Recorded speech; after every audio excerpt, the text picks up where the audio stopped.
I wanted to address to the audience is that there's been kind of a lot of up and down and back and forth and in and out, and that is distracting. So I know there may be times when you need to step out for a particular reason, and that is fine. But let's try to minimize that, because if it gets too distracting, I'm going to have to ask you to step out until all your business is taken care of. Okay, so let's, if you got to go out, but then it can't be an up and down every 5 minutes thing. All right, thanks. Okay, so Mr. Short, yes, I saw your motion for a fair trial, and the reason I didn't register it as a motion for mistrial is because it's essentially not. It's saying if you grant a mistrial with prejudice, we're in on that. But otherwise, we'd like to, even though we think this trial has been a disaster, we would like to keep going because we think we're winning. So you asked that it be a constitutionally fair trial, and I guarantee to everybody, to the extent that is within my control, I want for everybody here to have a fair trial under the Constitution of the state of Georgia, the United States, and the laws of our state. Okay, that is why I am here as a judge, to make sure that that happens. So to that extent, it's granted. I appreciate that. I guess my concern is that all this is not under your control, because and I can hear you fine, but I don't know whether my co-reporter can or not. You can either come up or you can pick up your mic if you're just a long way away.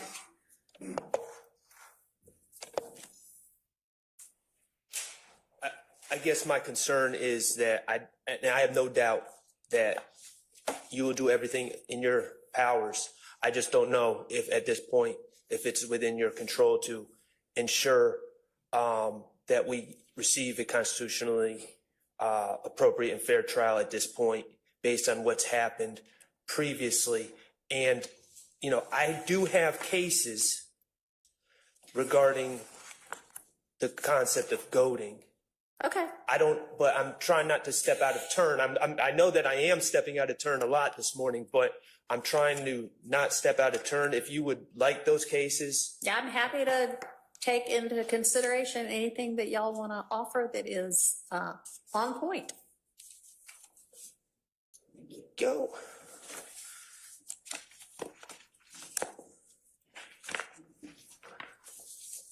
May I approach? Yes. Can't really get to me, but you can get to my staff who can hand it to me. Thank you. Oh, yeah. I've seen web-cited, and I'll take a look at Jackson and Wilson. Jackson. Oh, did I not give you Anderson? No. Oh, I'm sorry. Thank you. Okay. And, Your Honor, I believe that those cases stand for the general proposition combined. Each of them are a little factually different. Okay. But they stand for the proposition that the trier of fact can consider certain factors. Of course, the difficulty in determining if someone's goaded someone else comes down to intent. Typically, a district attorney or a prosecutor is not going to take the stand and say, I intentionally goaded someone. So you look at objective facts. And these cases stand for the proposition that you look at how basic the rule that was violated is, the experience of the prosecutor. In this particular case, you know, this is a big county. The prosecutors involved in this case are a chief deputy with the district attorney's office and a deputy with the district attorney's office are the two prosecutors that were involved in the ex parte meeting. You look at the evidence of the case, and I know that this is another area where you're hamstrung a bit because you haven't been sitting to hear the evidence. But I concur that the whole purpose of Mr. Copeland taking the stand was to impeach him. Mr. Copeland's testimony was not, well, at the time of this ex parte hearing, it's our stance that he was pleading the fifth, and the state was in a position that their key witness, and without him, the alleged murder of Donovan Thomas, without his past statements, goes away. And they were in a situation where their key witness was not taking a stand and was not going to allow himself to be impeached with prior statements. And our stance is that they panicked and they needed a mistrial. The trial was not going well. The previous witnesses that have testified, it's been again, I know you haven't been here, but you know, we've had witnesses testify. I don't remember anything that happened in 2013. It's just been a parade of impeachment by inconsistent statements and contradictions. So, and that's another factor that those cases look at is the how the trial's gone so far and the motivations for goading a mistrial. So I believe that those cases provide some insight and some guidance for the court to consider certain factors when we get to that goading question. And that's why I wanted to bring those to the court's attention. All right, I appreciate it. Thank you. All right, so Mr. Harvey, you're up. I don't think there are any other motions for mistrial preceding yours that we have not discussed. And I am going to address a few of your issues really, well, I guess one I'm definitely going to address before you start your presentation, and that is that you assert in your motion that this court, meaning me taking over this case, has indicated it does not intend on familiarizing itself with the trial proceedings, and I have no idea where you got that from, because I certainly never said that.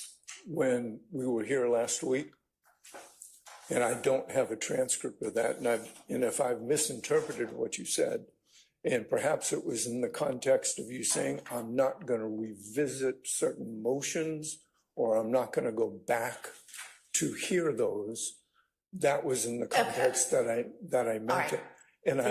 And I said it for a specific reason, because some of the motions, as I allege in our motion, Judge Glanville said, well, you know, I'm going to deny your motion, for example, for a severance, for a 105 instruction at this point, but that does not mean we're not going to get to a point where I would consider that and grant it. So I meant that in the context of you understanding, this court, understanding the cumulative nature of what has happened and how it would factor into your particular decision at the next point in trial. Does that Makes a clear? little more sense. I absolutely intend to familiarize myself with what has gone on in this trial prior to me getting involved in it. I've already begun to. Judge Glanville's court reporter is beginning the somewhat arduous task of transcribing everything that hasn't been transcribed yet and giving that to me, you know, as soon as she finishes it. You all have, some of you have already pointed out, you know, particular things that, while not the official transcript, I can review on YouTube, and I've done that to the extent it has been relevant to these motions. And I also believe that with the very capable defense attorneys in this case, that you all will be able to elucidate for me anything that I might not have been here present for at the point in time when you make a motion that to any extent requires considering the cumulative nature of anything. Okay? Well, okay, yes, and okay, no.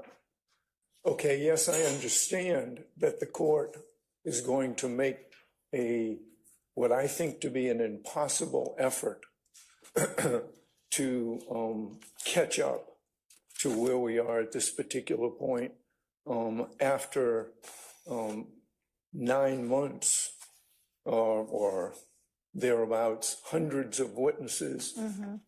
I appreciate the court's effort, and I understand the genuineness of the court's statements that I'm going to do it. But you know what? I just don't think it's possible. And that is the gravamen, that's the base of what we contend should be a motion for mistrial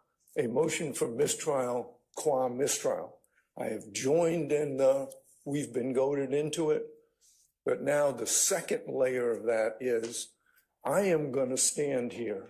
My team is going to stand here. Everybody in this courtroom is going to stand here and look at you and say, Judge, the state, I want a directed verdict of acquittal. The state has not met their burden. I believe you have to be entirely conversant with the record, with the way witnesses have testified, their demeanor, their voice, their actions, all of which may or may not be caught on YouTube. And there are a plethora of cases. There are many cases that say, you know, just reading a dry transcript is insufficient. Every court from the U.S. Supreme Court down has said you can't necessarily make those kinds of judgments based upon a dry transcript. And I believe that to be true. There's a world of difference, and you know this. Every practicing lawyer knows this, that you cannot get the feel of a lawyer. You cannot get the context. You cannot get the understanding of a witness unless you're there to view that witness. So I start from the premise that no matter how hardworking you may be, and I think you're a very hardworking judge, I think that you will make every effort, but I think that it is impossible for when we get up and make our motions for directed verdict that you can assess the now going into the 9th month of trial testimony. That's essentially basis number one. Okay. More importantly, I think that should you erroneously deny our motions for directed verdict, that you then would be in a position to sit on our motions for new trial. And that's the so-called 13th juror. We have put that in our response, and it is without question.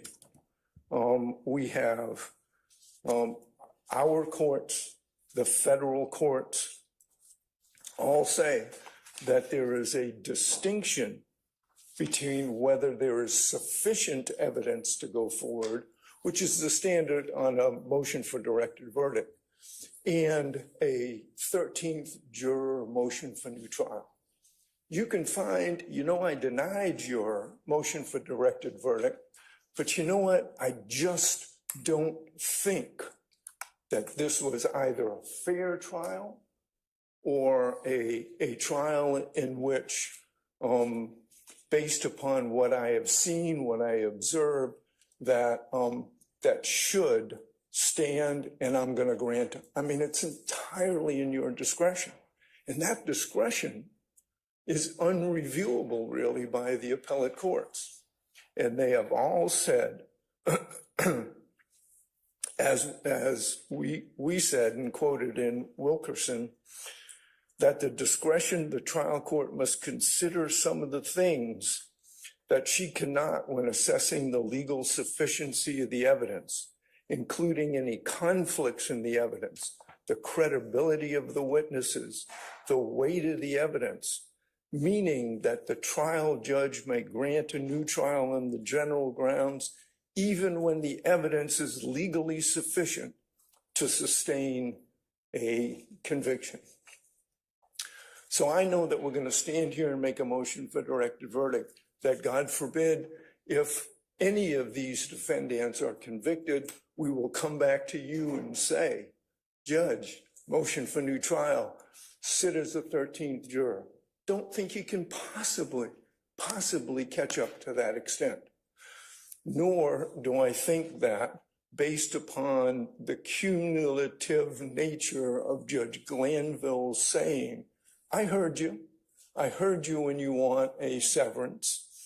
I'm denying it now, but it may come to the point later that I'm going to grant it. So 3 reasons that nobody else has argued to you, essentially, for a motion for mistrial or a severance as to Mr. Nichols. 1, the motion for directed verdict. 2, the 13th juror. 3, the continuing nature of the motions to sever in for a Rule 105 instruction, a limiting instruction which the court said, you know, I'm probably going to give that at the end of the trial, but I don't think it's necessary to give it now. So, Okay, all of those. I understand. And I don't really need to hear from the state on this one. With regard to the directed verdict issue, the standard, as we all know, is essentially an any evidence standard. It is entirely possible that just on what gets presented going forward, I will be able to rule on the motion for directed verdict, assuming we get there. But if not, I can ask for, can and will ask for specifics from the state as to what the facts are supporting each count of this indictment. And it is not for directed verdict whether I'm convinced, it's whether there is any evidence from which a jury might be convinced. And so we'll take that up when we get to it, but I don't think that the fact that I'm coming in mid-trial is a basis to grant a mistrial in this case. With regard to the 13th juror, I understand that's a different standard. There are times, it's not routine, but it happens when a different judge from the trial judge considers the motion for new trial and considers the 13th juror issue. And the appellate courts have recognized that it is a somewhat less deferential standard when they're looking at it on review, when it is a different judge than the trial judge. So, you know, if and when we get there, I will consider whether anything ought to be granted as a 13th juror, if y'all ask me that. And if I deny it, then the appellate courts can consider it. But that is not anything unprecedented. It happens all the time that one judge does the entirety of a trial and then another judge considers the 13th juror issue. So that is also not a basis on which to grant a mistrial. And with regard to the severance issue and the cumulative nature of that, I'm going to rely on you to point out to me everything ought to be taken into consideration if and when you make that motion again. With regard to a 105 limiting instruction, I am happy to consider anything that you all think might be appropriate to give right now. Okay, so I invite y'all to submit something. Okay. To make sure that my motions were also based on the underpinning constitutional rights, both federal and state. And I don't want the appellate court to say, hey, she didn't say anything about that, but I want to make sure that those bases are preserved. Although I disagree strongly with your ruling, I'm still here. All right, understood, and it is so noted, and obviously it's to whatever it is that you have, any of y'all have set forth in your various motions. All right. All right. I think we all already sort of agreed that we need to redo everything that happened post recusal motion on June 12th and the Details and logistics of that we'll take up probably tomorrow. But that motion itself is granted. All right, a lot of what comes next is evidentially specific. And before we get to that, I know that there are some outstanding bond motions. So Mr. Steele, on behalf of Mr. Williams, has filed a motion for bond reconsideration, but Mr. Steele, you essentially go back and argue anew all of the factors that whichever, I don't even know who took up the bond to begin with, but another court has already considered all of those, the IALA factors, and you don't present changed circumstances. You just essentially say this call was wrong to begin with and you should do it over. And I am not going to reconsider any bond issues that have already been considered and ruled upon by another court absent legitimate changed circumstances. So that motion is denied. Can I address the court? Do you have changed circumstances? So, okay, go ahead. There weren't any in your motion.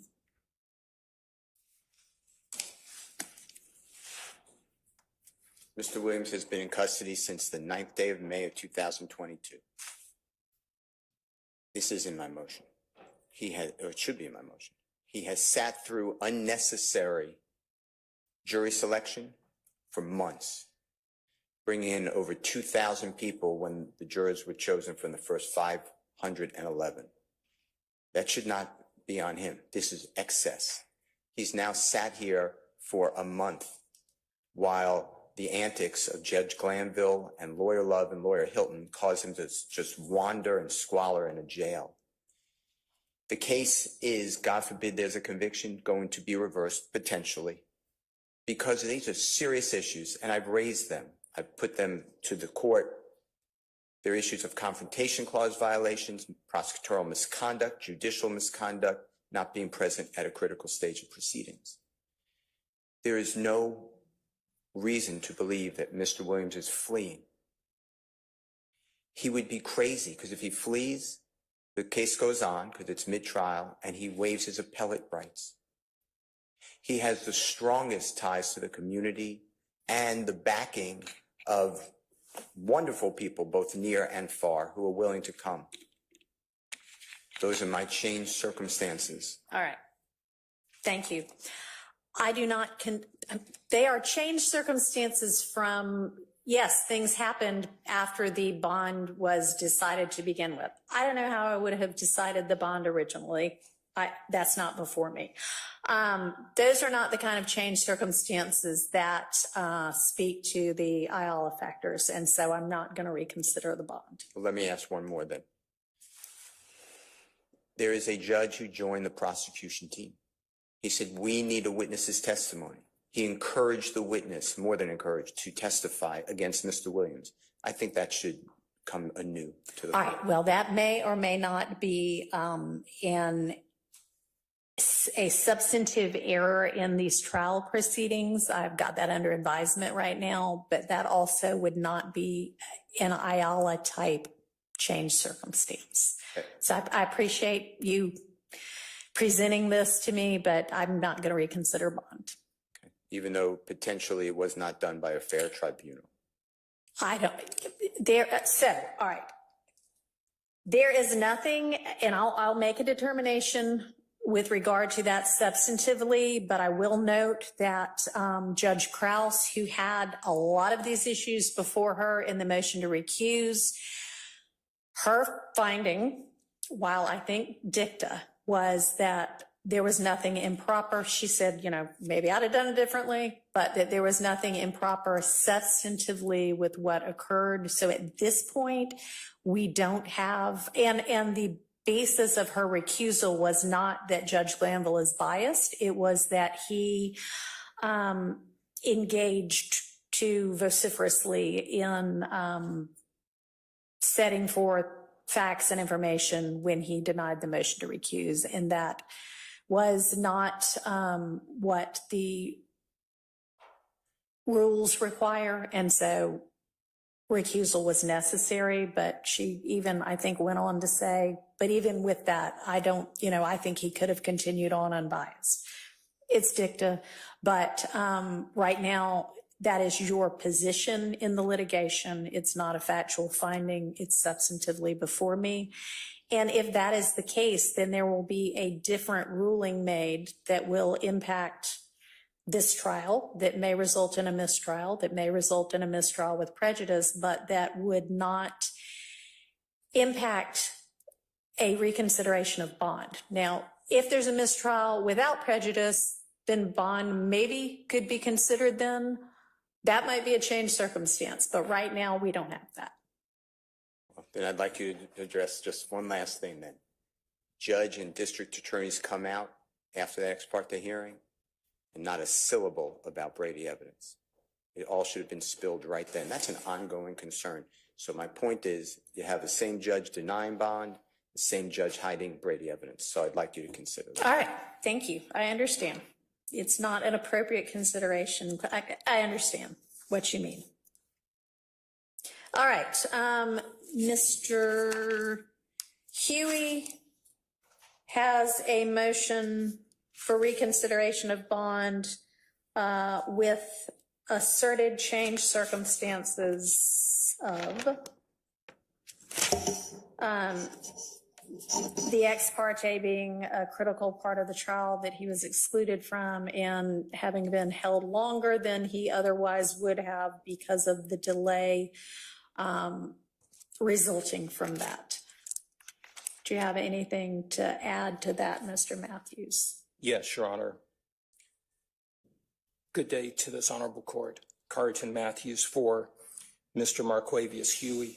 I cite for the court Wimbush versus the state, 345 Georgia App 54, which is cited in my motion.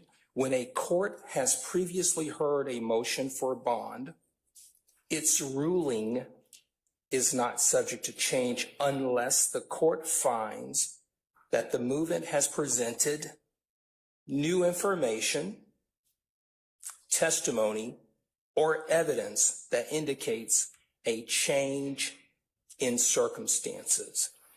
Wimbush, when it talks about new information, new testimony, or evidence that indicates a change in circumstances, I would like for the court to consider that the change in circumstances as it relates to this particular proceeding is that when the court denied the bond to Mr. Huey back in 2022, it determined that he did not meet the Ayala factors. This same court, in making that determination in 2022, the change in circumstances, the new information, the new evidence is that that same court that denied the bond in 22, that court indicated in or on June 10th, it had a meeting that this court has heard over and over again now with the state, right? With a sworn witness, right? And in the transcript, Your Honor, the court that denied the bond to Mr. Huey then, that court engaged in conduct which I believe influenced the witness, caused that witness to reconsider his position that he was not going to testify, talking about Copeland, caused that witness to, rather than say, I'll sit in jail, co-signed on the state of Georgia's recitation that, no, Mr. Copeland, you will sit in jail until every single defendant on this indictment is tried. So what I'm asking the court to do is look at what is the change in circumstance here. The change in circumstances, we want Mr. Huey. He wants an unbiased, a neutral referee to decide whether or not he is a good candidate for bond. I would assert to this court that that has been clouded because a neutral judge, a neutral referee would not have engaged in the conduct on June 10th, which essentially is why he has been recused. So I'm asking the court to say, hey, look, there has been new information, because that was not information that existed when the court decided that Mr. Huey was not a good bond candidate. That was not evidence when the court decided that he was not a good candidate. And we're looking at a judgment call here. The court has to be comfortable. The court has to be confident that when a request for bond is made, that the candidate, based upon the change in circumstances, would be a good candidate for bond. Now, Mr. Huey has been in custody since December 14th, 2021. It's a long time. Now, Judge, we have been out of court, out of session for over a month and some change and still counting. That delay, Your Honor, is a change in circumstance for Mr. Huey. He is on 23-1 at the Fulton County Jail. He's on lockup for 23 hours out of the day. 1 hour out. We don't have to go over and over what the conditions are at the Fulton County Jail. We know what they are. The news media shows us what they are. He tells me what they are. When I go visit him, I see what they are. So what I'm asking the court to do here is look at those change in circumstances. Now, here's another factor. How much, Your Honor, does it cost the taxpayers of Fulton County, Georgia, and the state of Mr. Georgia? Matthews, that is not an appropriate consideration for bond. I would ask. Period. Understood, Your Honor. I'm asking the court to look at the resources that are required to have Mr. Huey here every day. That's all I'm asking the court to look at. Consideration for bond. All right. So essentially, Your Honor, I'm asking the court to look at the change in circumstances that I have cited in my bond motion. I'm asking the court to take that into consideration, that the decision to deny the bond for Mr. Huey in 22 was made by the recused court, and the change in circumstances that I am alleging were done by the recused court. All right. Based on judgment calls. Okay. So, Judge, I'm asking the court to set a reasonable bond with conditions. Here's what I'm asking the court to do. Put a number on the bond. I'm asking the court for a $50,000 bond. I'm asking the court that Mr. Huey be required to live at a certain residence here in Fulton County, that he be required to have 24-hour house arrest on a monitor, right? He be required to only come to court and only meet with his attorney for the duration or the rest of the proceedings of this trial, if it gets that far. Obviously, to have no contact with any other co-defendants in the case, and for any other reasonable conditions that this court believe would be meet and proper. based upon our request. We believe in 2022 that the Ayala factors were met. The court has indicated, obviously, that the other court made that decision, and then this court wants to hear about the change in circumstances. I think I've efficiently been able to lay those out in our motion, support it with proper case law, and also I would, just for the record, I would address the case that I cited with respect to the ex parte meeting, and that's Scudder versus the state, 298 Georgia 438, a 2016 case. What was that site? Is it in your motion? It was in my motion, Your Honor. Okay. And the Scudder court determined that a criminal defendant has the right to be present and to see and hear all critical parts of his trial, Okay.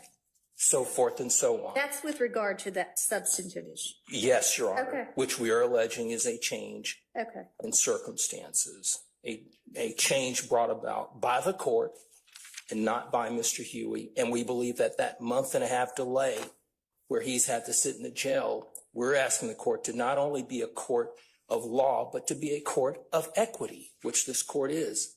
And we believe that equity and fairness dictate that a reasonable bond be set in this case. Otherwise, any other change in circumstances that are not brought about by Mr. Huey has to suffer the consequence. And that's what he's doing. He's suffering the consequence, Your Honor, Okay. respectfully. Thank you. Thank you, Judge. All right. So that the record is clear, the basis for the recusal of Judge Glanville was not that he is biased, was not that the ex parte itself was improper. It was that Judge Glanville engaged in an exposition on the facts in making his rulings on the motions to recuse. I understand the argument that the court who undertook the original bond consideration in the defense's view has become biased, but that in the same way that I said to Mr. Steele with regard to Mr. Williams, if I substantively end up determining that, then it may be appropriate at that time to take up bond again. Right now, it is not. And it is unfortunate that this case has lasted as long as it has. It is unfortunate that there have been delays in the case, but those do not, in this court's mind, amount to the kind of changed circumstances that make it appropriate to reconsider bonds. I am not going to reconsider or grant bond in Mr. Huey's case either. Mr. Kendrick also has a motion to reconsider bond. He asserts changed circumstances that essentially this case has taken way too long, which I Your Honor, don't necessarily disagree with, but. I would ask you for Mr. Kendrick's bond motion, if you could defer ruling on that until after you rule on the mistrial. All right, I will do that. I Thank think you. that would be more appropriate. Thank you. Okay.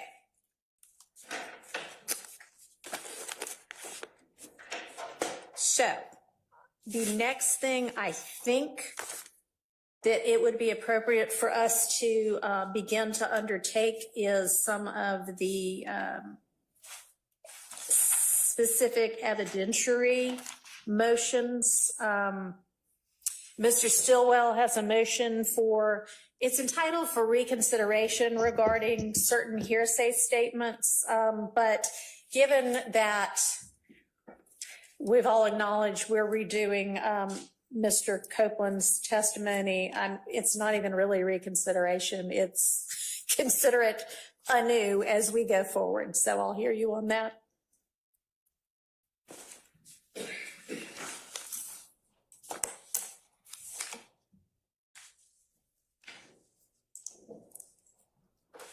Thank you, Your Honor.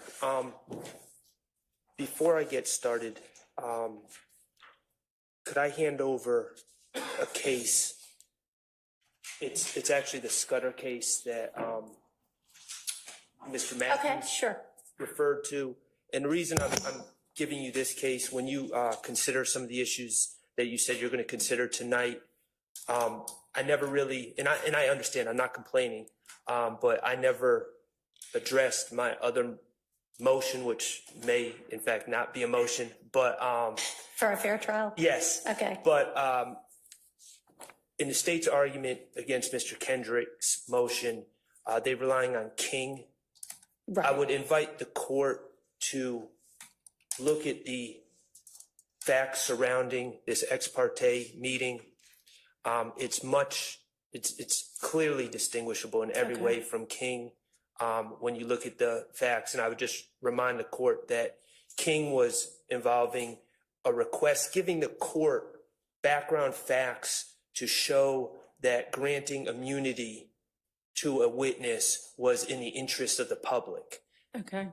That had already been done in this case the Friday before. So it's completely different when they had the ex parte meeting on Monday, and I believe Scudder is Thank you.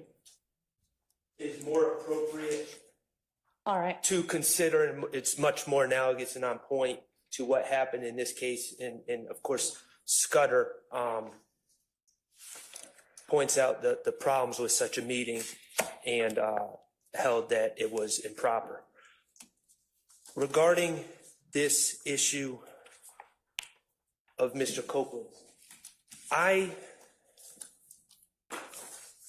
appreciate the court correcting my label of what this really is. I agree that it's a consideration anew, and we had prior discussions about it.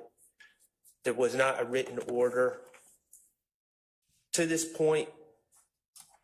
And do you want me to take a look at the original consideration? If so, y'all need to point me to where I would find it. I don't know where it is, Or we and can this is just not, start over. I don't mean to sound like I'm being a smart aleck here.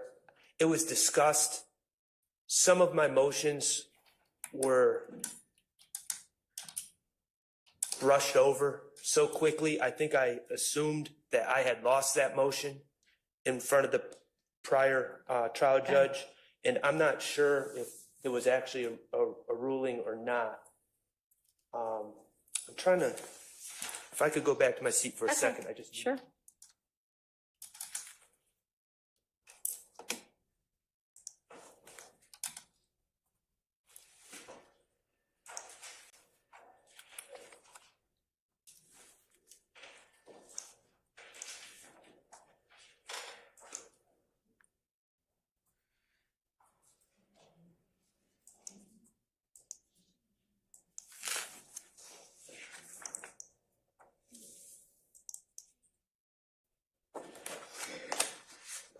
I'm gonna give you something else as well.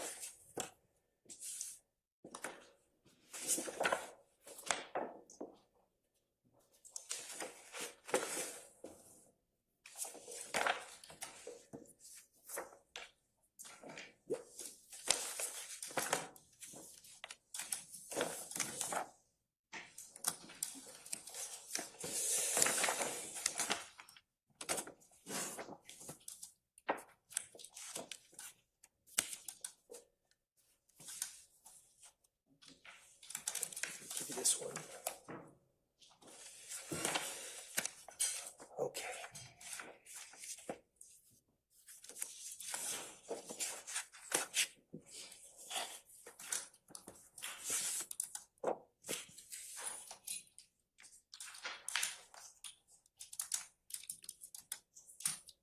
I'm handing 5 cases to the court, and I've also provided copies to the state. Okay.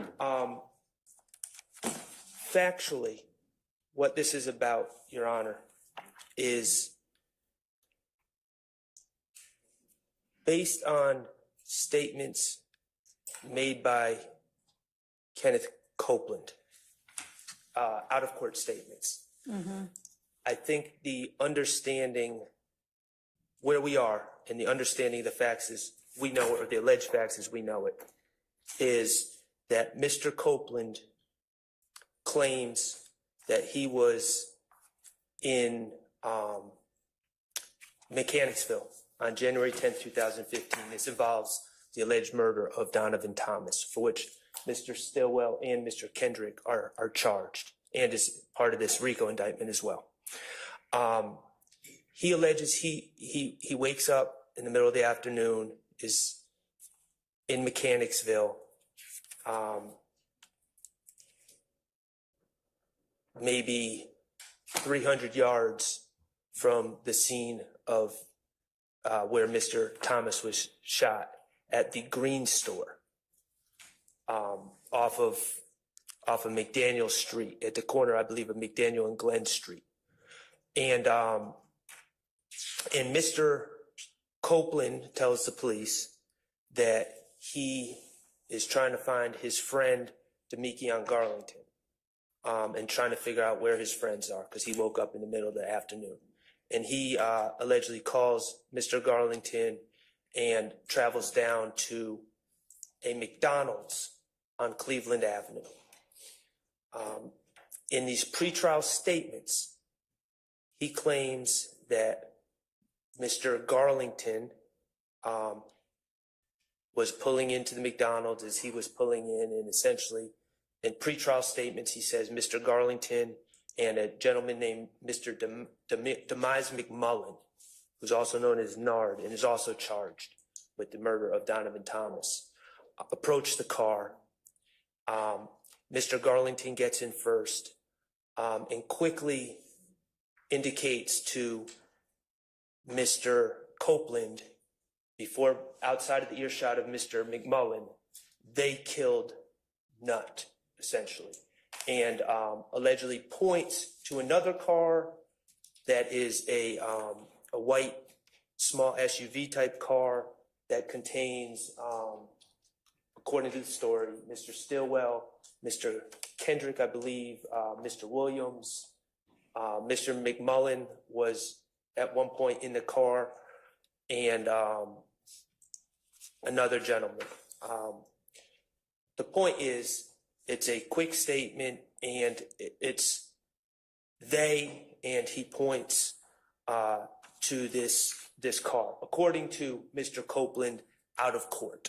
And this was June 10th, 2015, when Mr. Copeland said that. Yeah, There were- and I have listened to and read the transcript of that interview. Okay, So I'm familiar with it.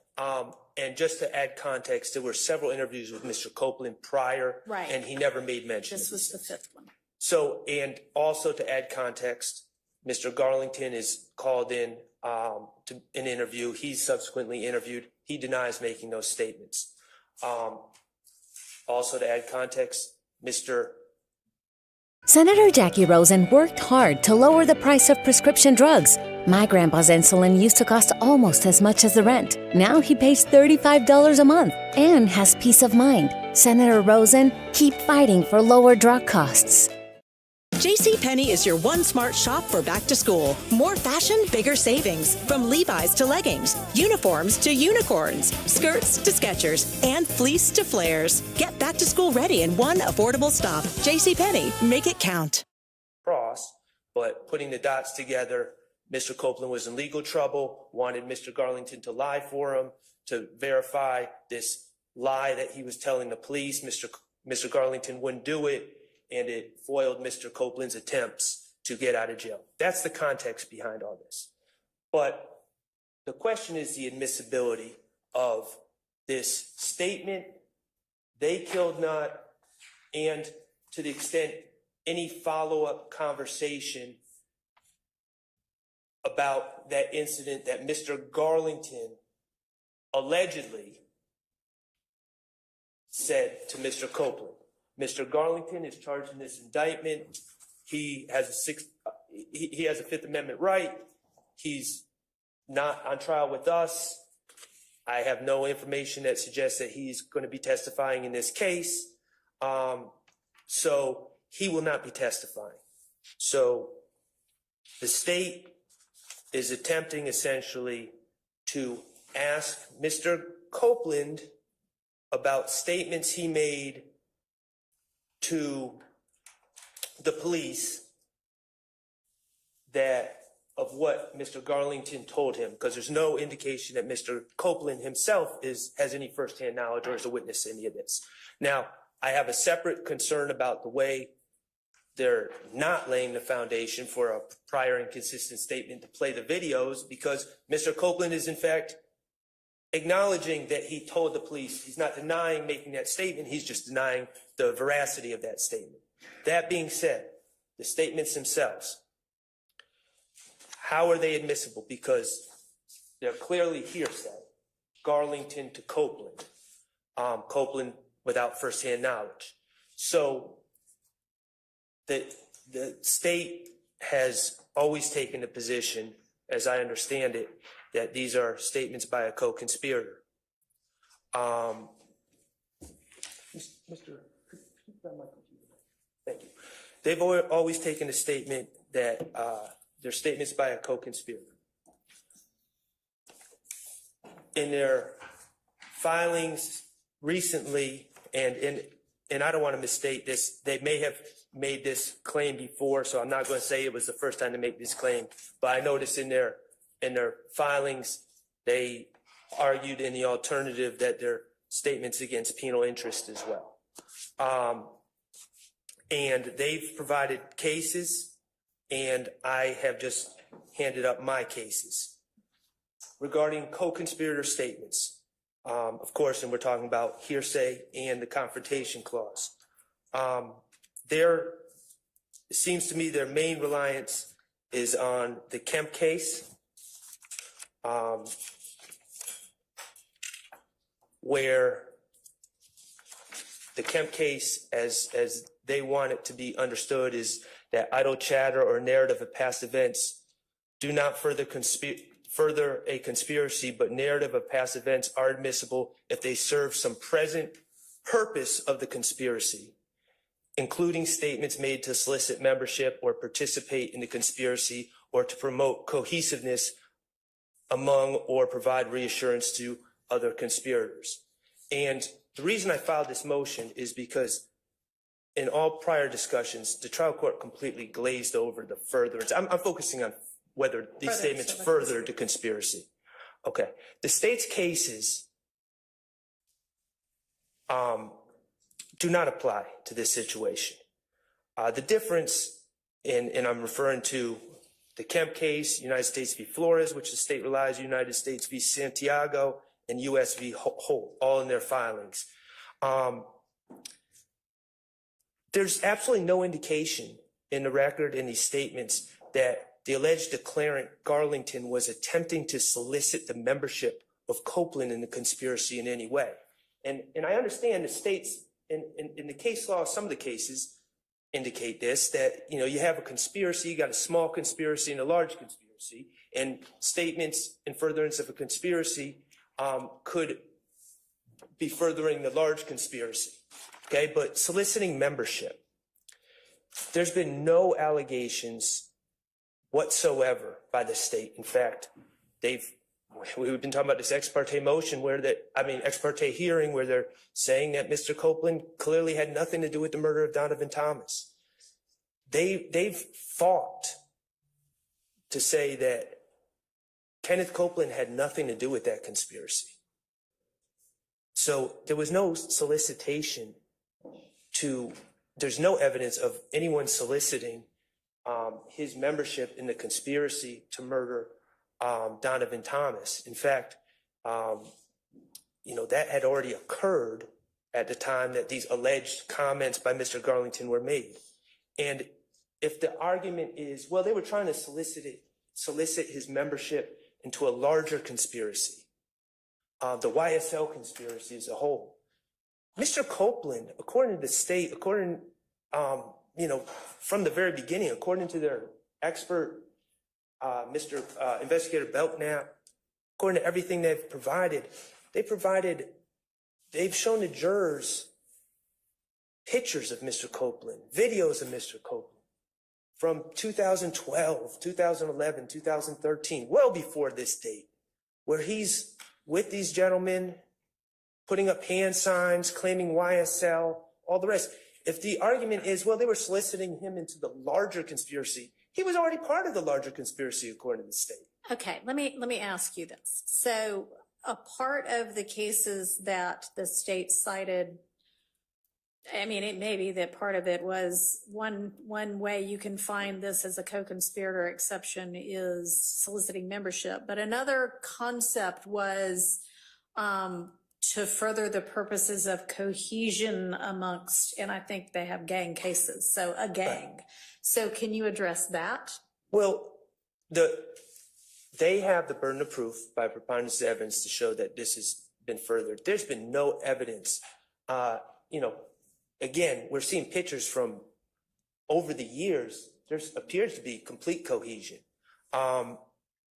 There's been no evidence that this was done, if it happened at all, which my sense is it didn't happen, but assuming that the statement was made by Mr. Garlington to Mr. Copeland, this brief statement, I think we're really stretching where the exception is essentially swallowing the rule. If we just say, well, a statement about past events with absolutely no indication that someone said, hey, this is what we need to do. We need to be quiet. We need to do this. We need to do that. There's no indication that Mr. Copeland was instructed to do anything.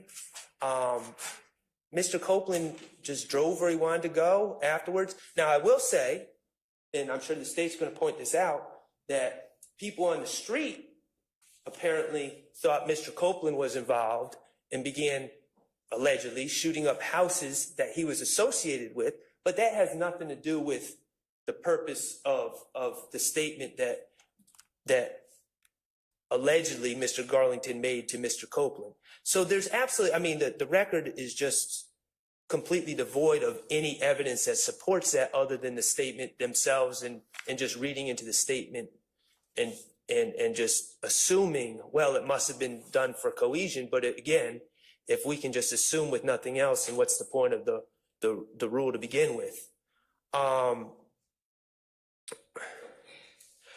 Mr. Copeland has never testified that anyone allegedly involved in the murder of Donovan Thomas has ever asked him to do anything. You know, the story that comes out through past statements are Mr. Treadwell takes a car somewhere to get rid of a car, to get rid of guns. You know, again, I'm not saying these are true statements, but that's what comes out in the discovery, and that's what comes out in other people's statements. Mr. Copeland has, it's completely devoid of anything that Mr. Copeland was asked to do. As far as also fostering cohesiveness, Mr. Copeland himself said that Mr. Garlington at the time was his best friend. So I'm not sure. In the United States v. Flores case, they talked about cohesiveness and cohesion within the group. And that was a situation where one individual, the declarant, was talking to another individual that didn't know. So you got the declarant, who ends up, and then another individual who ends up being the witness. We'll call him the third party. And then you have the defendant, and the declarant is telling the witness, hey, let me tell you about the defendant. He's a solid guy because this is what he did, and we're all one cohesive group. But the witness and the defendant were not close. They didn't really know each other. So the middleman, who ends up was the declarant, is kind of informing one person about the other and saying, oh, he's solid. We can be cohesive. In this case, Mr. Garlington and Mr. Copeland and Mr. Stillwell all knew each other very well. And that's come out in testimony. That they're, according to Mr. Copeland, they were the three best friends. So I don't understand how that falls under fostering cohesiveness, because there was already extreme cohesion between that group. So I think it's distinguishable in that aspect as well. US v. Holt, I'll just point out also, With all my other arguments, there's no indication in that case. It talks about keeping a co-conspirator abreast of the situation. There's no indication that Mr. Copeland needed to be kept abreast of the developments at the time. Mr. Copeland was not summoned to do anything by the group. Mr. Copeland called Mr. Garlington wanting to find out where he was. So it wasn't a situation where the group, assuming these statements were made, called Mr. Copeland to bring him in. Oh, can you pick us up? Can you do this? Mr. Copeland reached out to them. And also I'll point out that US v. Holt was argued under or decided under the plain error standard because the trial attorney did not object appropriately. I have the 4 cases I handed up: US v. Blakey. Well, I'm sure the court will read the cases, but State v. Wilkins I thought was particularly informative. It's a Georgia Supreme Court case. Trial court made a pretrial ruling excluding incriminating statements made by the co-defendant had been tried earlier. Trial court held that while statements were made by a co-conspirator, they did not further the conspiracy, and the trial court did not abuse its discretion. And it goes through all these different statements that the declarant co-defendant made that were basically spilling the beans and did not further the conspiracy in any way. State v. Lane, same thing. In that one, it's interesting. The appellate challenges the murder conviction, and the trial court granted Lane a new trial. The allegation was, the appellee, the defendant, hired Stallworth to kill a gentleman named Mr. Perez. A witness named Thompson testified that Stallworth told her about the plans to hit a lick before the killing, and then afterwards said that Lane did not pay him because he killed the wrong guy. The trial court initially at trial let the statement in, but then at the motion for new trial reversed itself, saying that in no way, in no stretch of the imagination was this statement made in furtherance of the conspiracy. A statement merely spilling the beans, disclosing the scheme, or informing the listener of the declarant's activities are not a statement in furtherance of the conspiracy. The state points to no evidence that suggests that by these statements, Stallworth was seeking to solicit the help in conducting the scheme or concealing its existence when he made those statements to his girlfriend. So those are the cases that I rely on. I also provided Stafford v. State, which is a little different because that was made to law enforcement.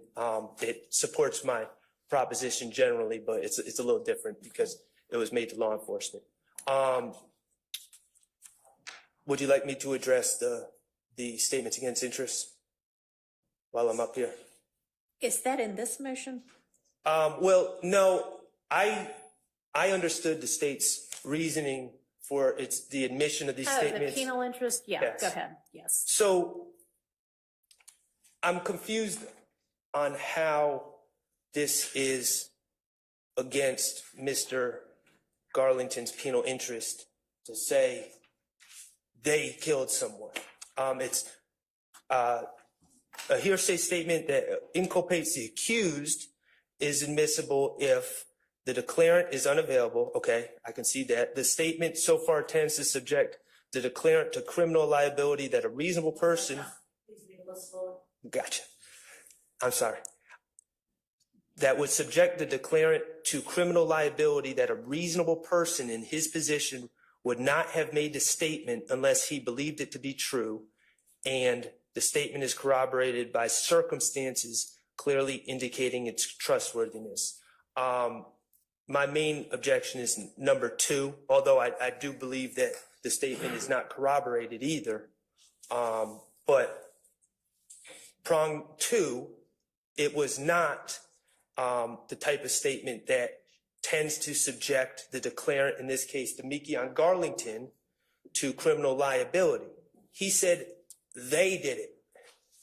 I don't know how that could be a reasonable person could, how it could be said that a reasonable person would feel that saying they did it would put that person in legal jeopardy. As we know, as the pattern charges tell us, knowledge of a crime, mere presence, but certainly knowledge of a crime is not enough to convict anyone. And again, he did not say that he had any part in it. He did not say he played an active role.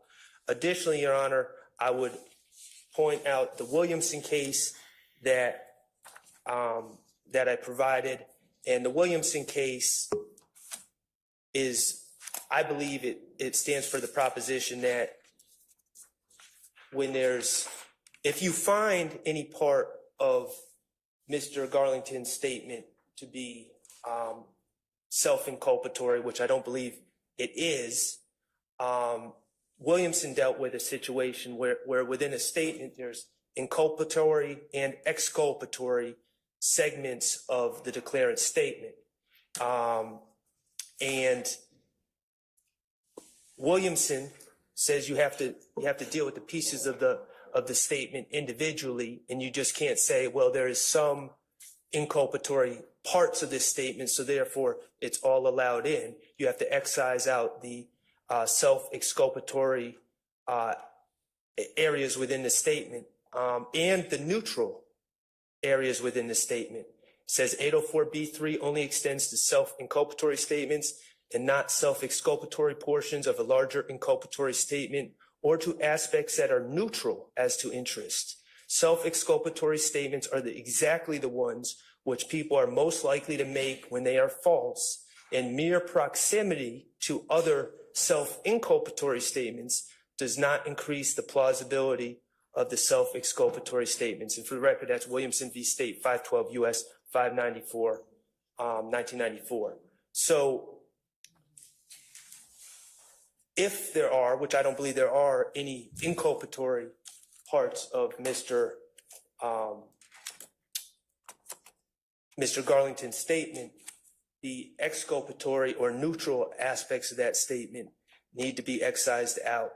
And I'll point out that if you listened, and I know Your Honor did listen, but I mean, I've listened to these statements 15 times, 20 times at this point.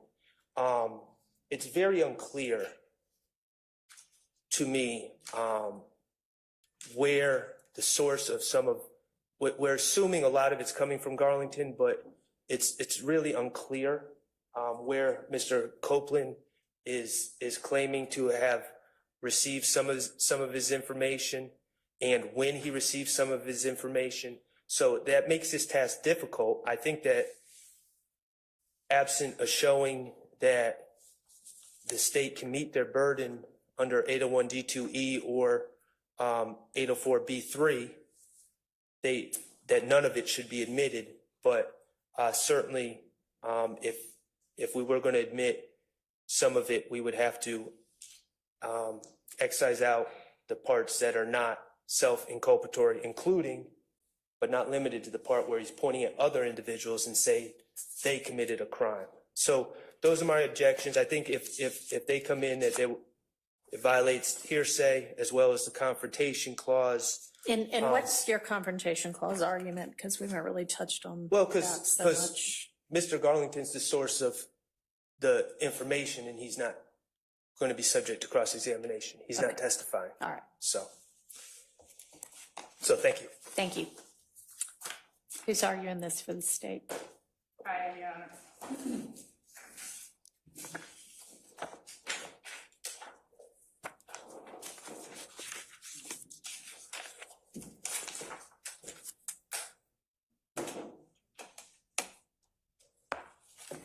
Judge, I will, of course, stand on, not stand only on, but stand on the response that we have filed.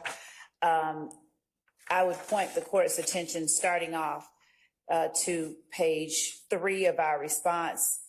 and the second full paragraph on that page, Your Honor, where we are giving some facts of the case wherein it's already been shown at trial that a few days before the murder of Mr. Thomas, Mr. Copeland said that he was with Defendant Williams when Defendant Williams rented an Infiniti from a rental facility at the Atlanta airport. That same Infiniti, we allege, was utilized in the murder. Evidence at trial has already proven that Defendant Williams did in fact rent an Infiniti Q50 on January the 7th and returned it on January the 11th. Testimony at trial has already revealed Mr. Thomas's participation in Mr. Thomas's standing as a high-ranking rival Inglewood family blood gang member to the YSL criminal street gang. The week before, as Mr. Thomas was murdered, Mr. Copeland was physically assaulted at Club Crucial by Mr. Thomas's brother, Kelvin Watts. And in the early morning hours after the murder, multiple YSL gang members, including Mr. Copeland. Slow down. I apologize. Including. And y'all start reading instead of talking. Speed up. All right, go ahead. So in the early morning hours after the murder of Mr. Thomas, multiple YSL gang members, including Mr. Copeland, Defendant Williams, Mr. McMullen, Demekion Garlington, Diamante Kendricks, and Shannon Stillwell fled to Miami, Florida. And after these members of YSL returned to Atlanta, there were a number of retaliatory shootings between YSL and IF gang members. So just to sort of encapsulate that, all of that, when Demekion Garlington alerted Kenneth Copeland that they just killed Nutt, he was alerting Kenneth Copeland to the fact that a rival, a high-ranking rival gang member, has just been killed by our guys, and it's important. Before she was the most liberal U.S. Senator, Kamala Harris was the liberal San Francisco prosecutor. yes, sir. A lot of this is not, and I put in writing, I'm objecting to any proffer of Ms. Love. A lot of this is her theory. It is not what the evidence has shown or will show. Okay. So you, Ms. Love, are presenting this as what the evidence has already shown. Part of it. Not So the part that I'm saying now, I specifically say when I mean to say that the evidence has shown. okay, so the evidence has shown that Thomas was a high-ranking Yes. person in a rival gang. Yes. That the week before Mr. Copeland was assaulted by Thomas's brother. Yes. That in the early morning hours after the murder, Mr. Copeland was amongst the people who fled, the group of alleged YSL members who fled to Miami. That's established already? No. So that will be established. Okay. I did not assert that testimony at trial has revealed this, but I am Okay. asserting that it will be established. Your Honor, Who all has, I apologize. If it matters, it was not in the early morning hours. Mr. Copeland's phone records, if you go by phone records, will be several days later. Okay. Thank you. Excuse me, Your Honor, I object to the language of it's already been proven in here. I don't mind if she says that there's been evidence that's been submitted, but Okay. already been proven, I think, is too much. Noted. Agreed. That's not for us to decide. That's for the jury to decide. So, Ms. Love. our position. That's fine. Our position is fine. But what, so is your evidence going to show that Mr. Copeland went to Miami in the early morning hours after the murder, or is it going to show that several days later? he Not went to several Miami? days later. I believe it was actually, I know that, was it the next day? I think it was the next day that The murder was, January 10th. okay, and he went to Miami. And then he was in Miami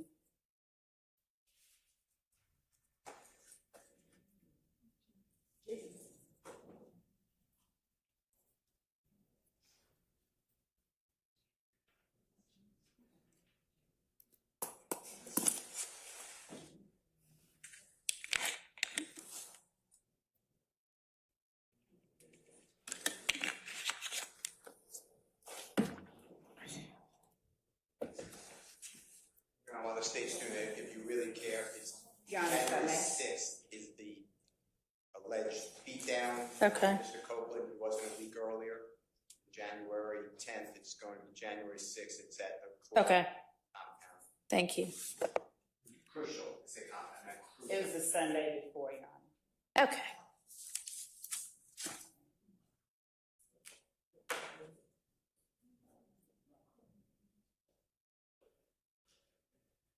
And so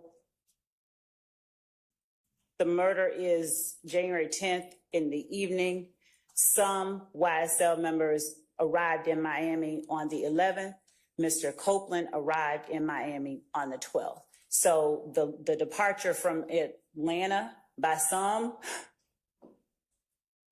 was hours after Okay. the murder. Mr. Copeland gets there on the 12th. Okay. And do you have evidence that they all congregate together? Yes. In Miami? Okay.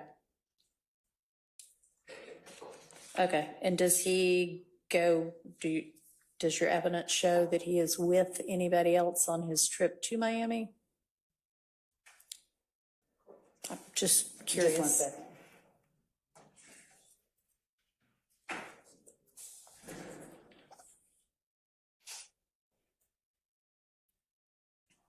He testified to answer your question. I believe that Mr. Copeland testified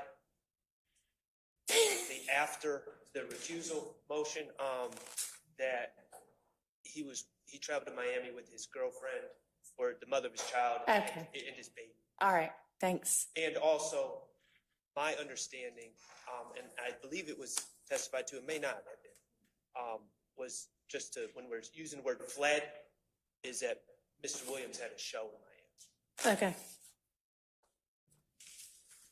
So, Your Honor, Mr.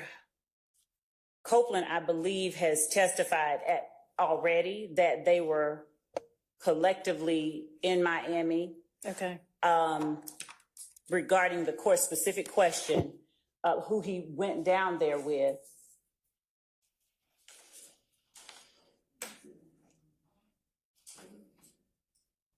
We don't That's assert okay. who he They were specifically went down there. Together once down there.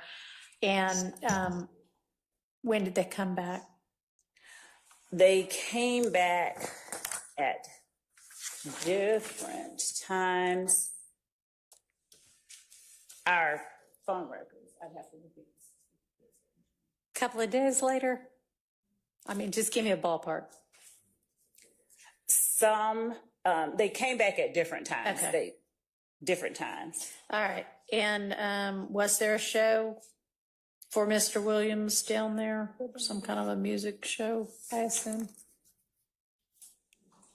You don't That's know. an assertion Okay. that we haven't,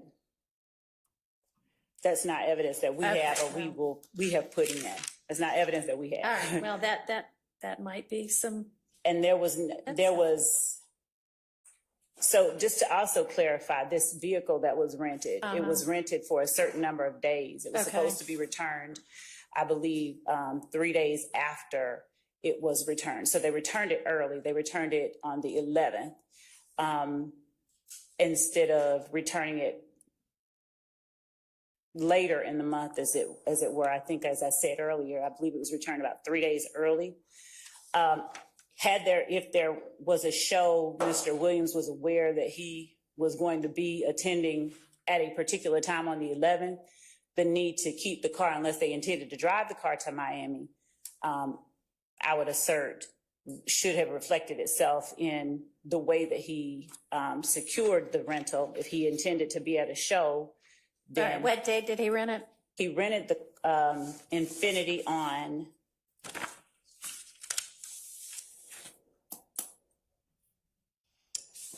January 7th, I believe it was.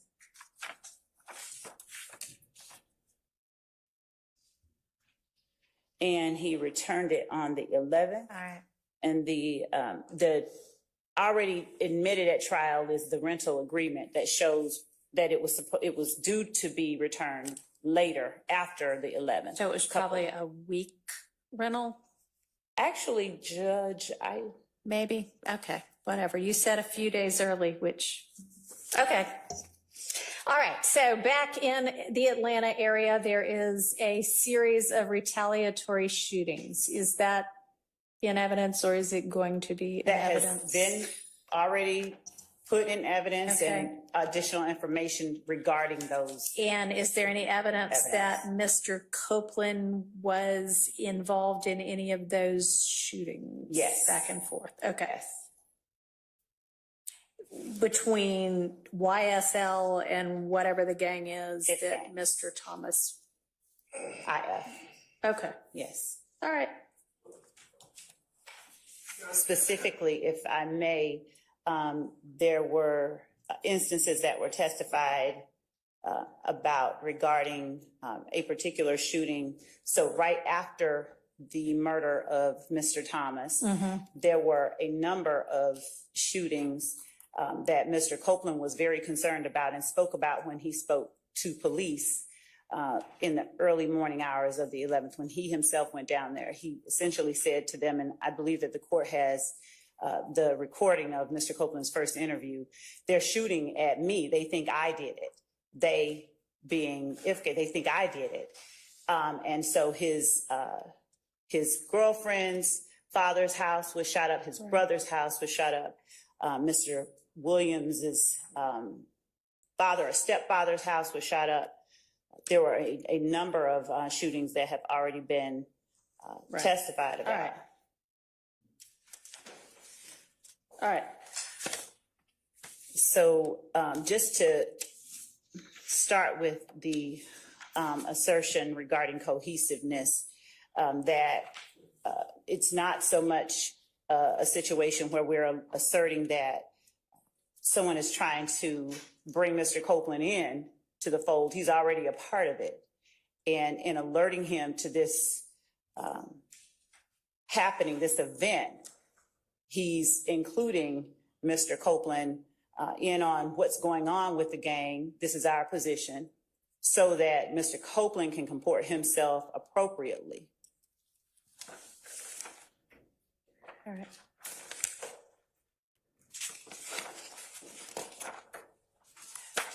We have noted in our response that when we are talking about a conspiracy, it's not just the conspiracy, it's not regarding the conspiracy of the murder of Donovan Thomas only.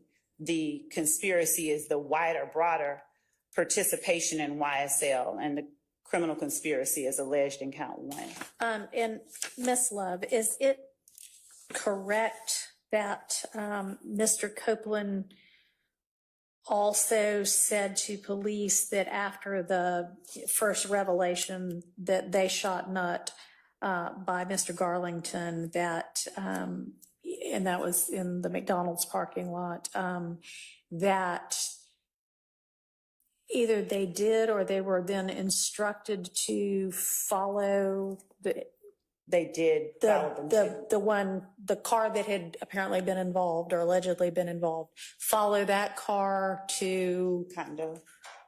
another place where they all spent the night, Hold on just one second. and that he did so?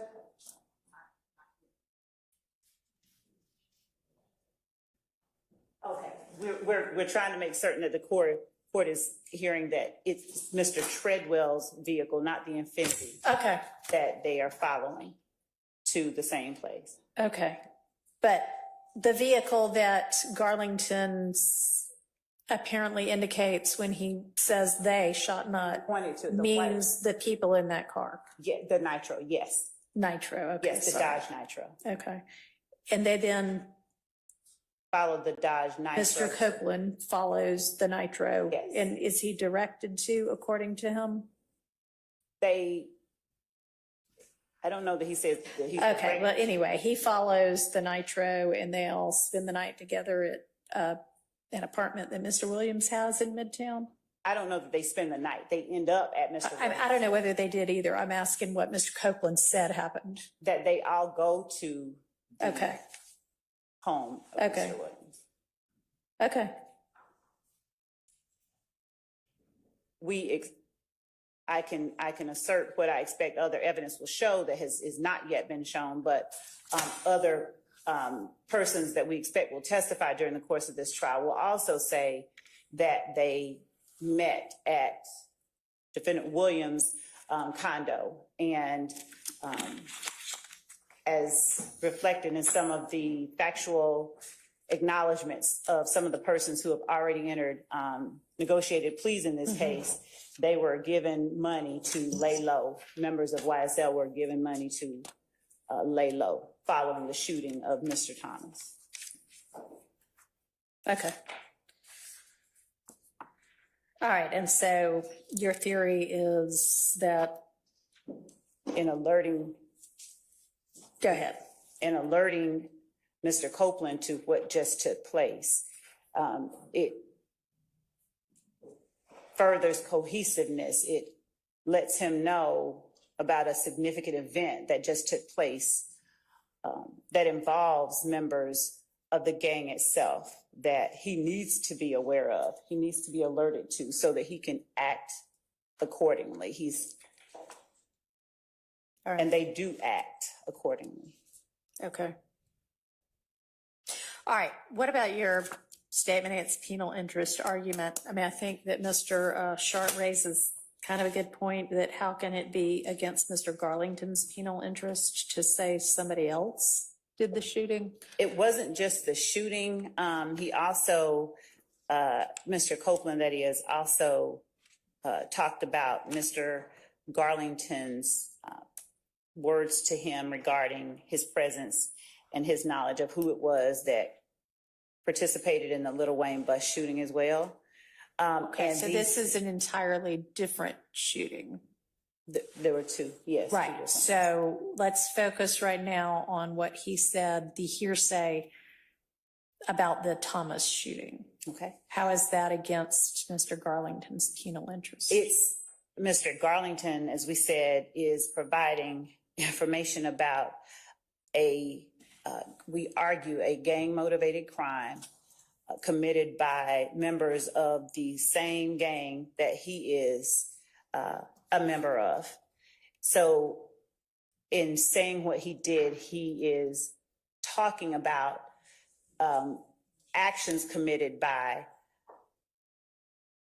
I would argue, co-conspirators. He's a member of the same criminal conspiracy as those that he's called murderers and shooters in the Little Wayne incident. He is, given the context of his relationship, his being Garlington's relationship with Stillwell and the other YSL associates that he names as having killed Mr. Thomas, he had no reason to lie about the murder or the shooting. He would not be privy to the information that they just killed Nutt had he not been a part of that same gang that these persons that he alleged have just killed Nutt are also parts of. All right, so is your theory then that when he says this, it reveals that he's a part of this same gang and therefore he can be charged under a gang count? No, he has he's, because of his involvement, so it's not just that, it's not so much that he can be charged under a gang count. A statement against penal interest would require that what you say could get you arrested and convicted of a crime, right?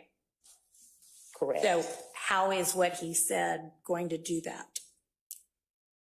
It is evidence of his membership in a criminal conspiracy that is YSL.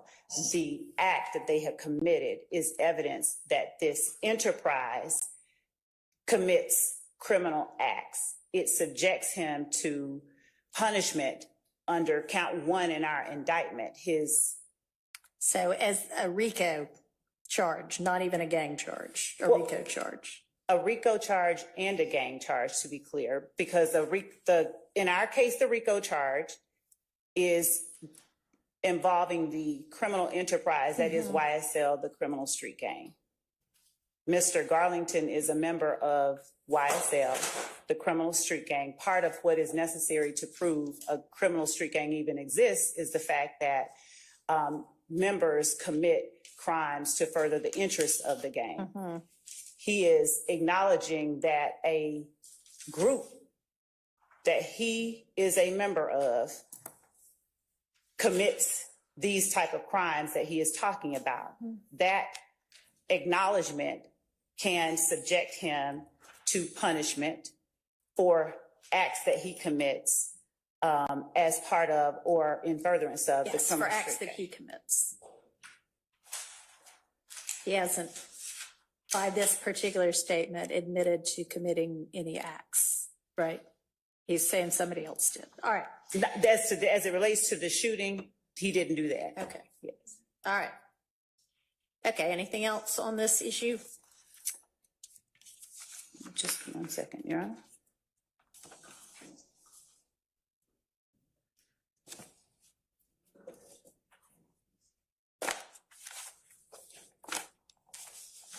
And Your Honor, the fact that Mr. Garlington is alleged to have been, according to the statement, with them when they drove by and saw Mr. Thomas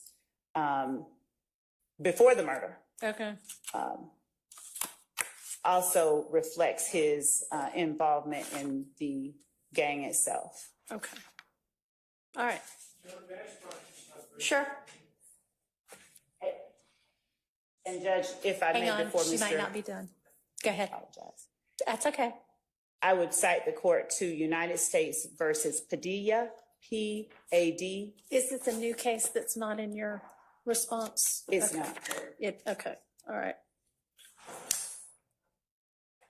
USV Padilla. Yes. What's the site? It is 2000 US APP Lexus 1843 at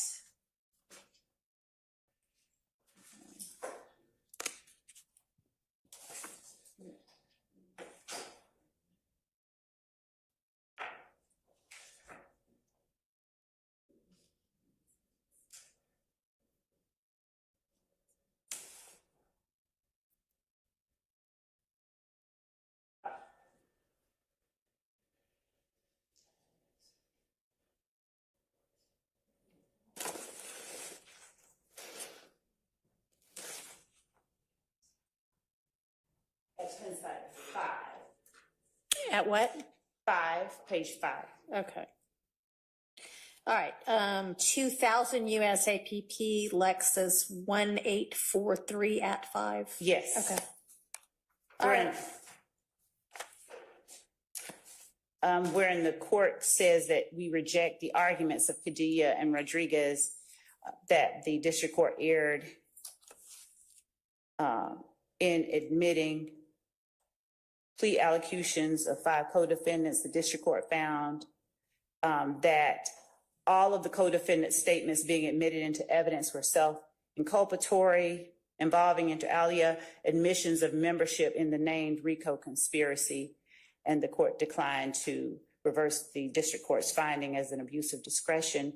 So in his statements, we would argue, inculpate him in the RICO conspiracy that we have alleged in this case. Okay. Thank you. Mr. Sharp.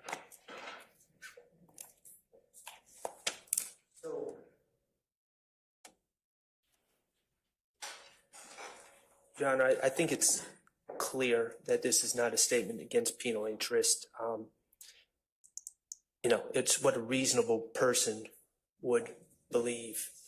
And to come up with these theories about RICO conspiracies when you haven't done anything wrong, I just don't see that as falling under that exception to the hearsay rule. Regarding the statements, whether they're in furtherance, you asked, was he directed? The answer is no.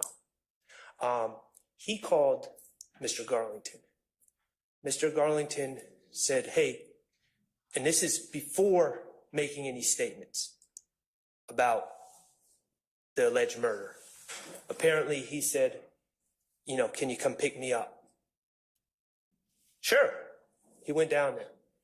A statement, we say it was never made, Mr. Copeland now says it was never made. But regardless, the statement, if it was made once Mr.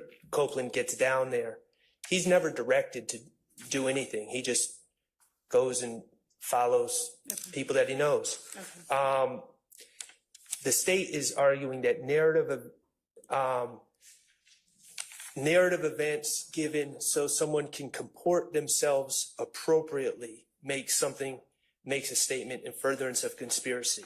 And if we just logically think about that, that would mean that any time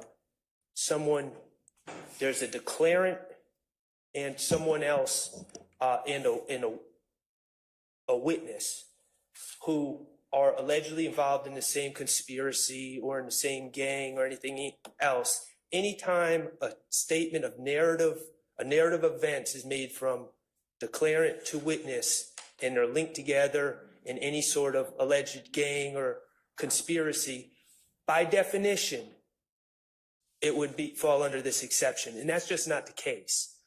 Sam Brown was chairman of a group that fought to ban abortion. With no exceptions, even for rape or incest. And Sam Brown supports a law that would allow Nevada to prosecute women who have an abortion. But we know he's not for us.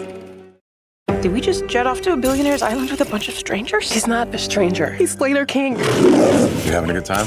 I'm having a great time. There's something wrong with this place. I'm just really happy you came. Blink twice. Rated R. Then the rule really doesn't even need to exist, and the exception would swallow the rule. So it doesn't fall under either of the exceptions asserted by the state. All right, thank you. Your Honor, may I add one thing briefly? Yes. I just point out that the cases that were cited by defense in support for their position, those were not gang cases. Ours specifically, the cases that we cite are gang cases. We cite a plethora of gang cases. And in doing so, we express how here there is a distinction between the case that we have and the cases that they are citing, and that we are specifically talking about the criminal conspiracy of the YSL street gang. The argument that any statement made for a narrative purpose would be admissible is inapplicable here, where the statement that was made was not just any statement for a narrative purpose. It was a statement about a criminal act committed by a co-gang member, a co-YSL member or members. Members of the enterprise that this young man, Damikion Garlington, is alleged by the state and we believe can be proven to also be a member of. Additionally, we will be at trial later on presenting evidence from other sources of what took place at that condo, which further show what we are arguing here. All right. Let's break for lunch. We're probably a little bit on the late side for breaking for lunch, but it is 12:35. Let's come back at 1:45.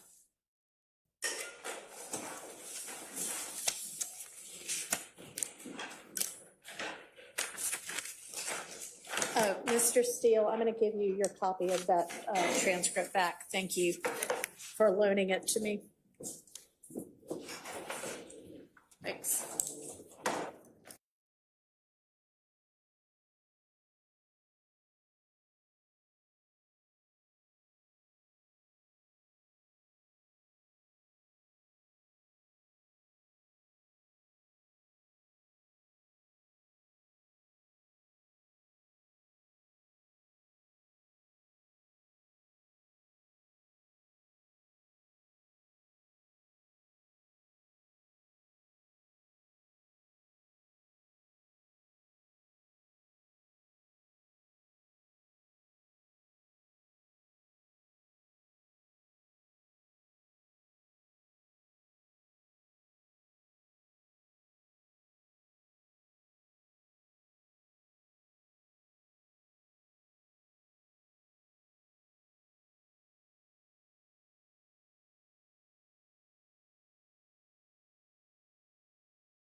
Your one smart shop for back to school. More fashion, bigger savings. JCPenney, make it count.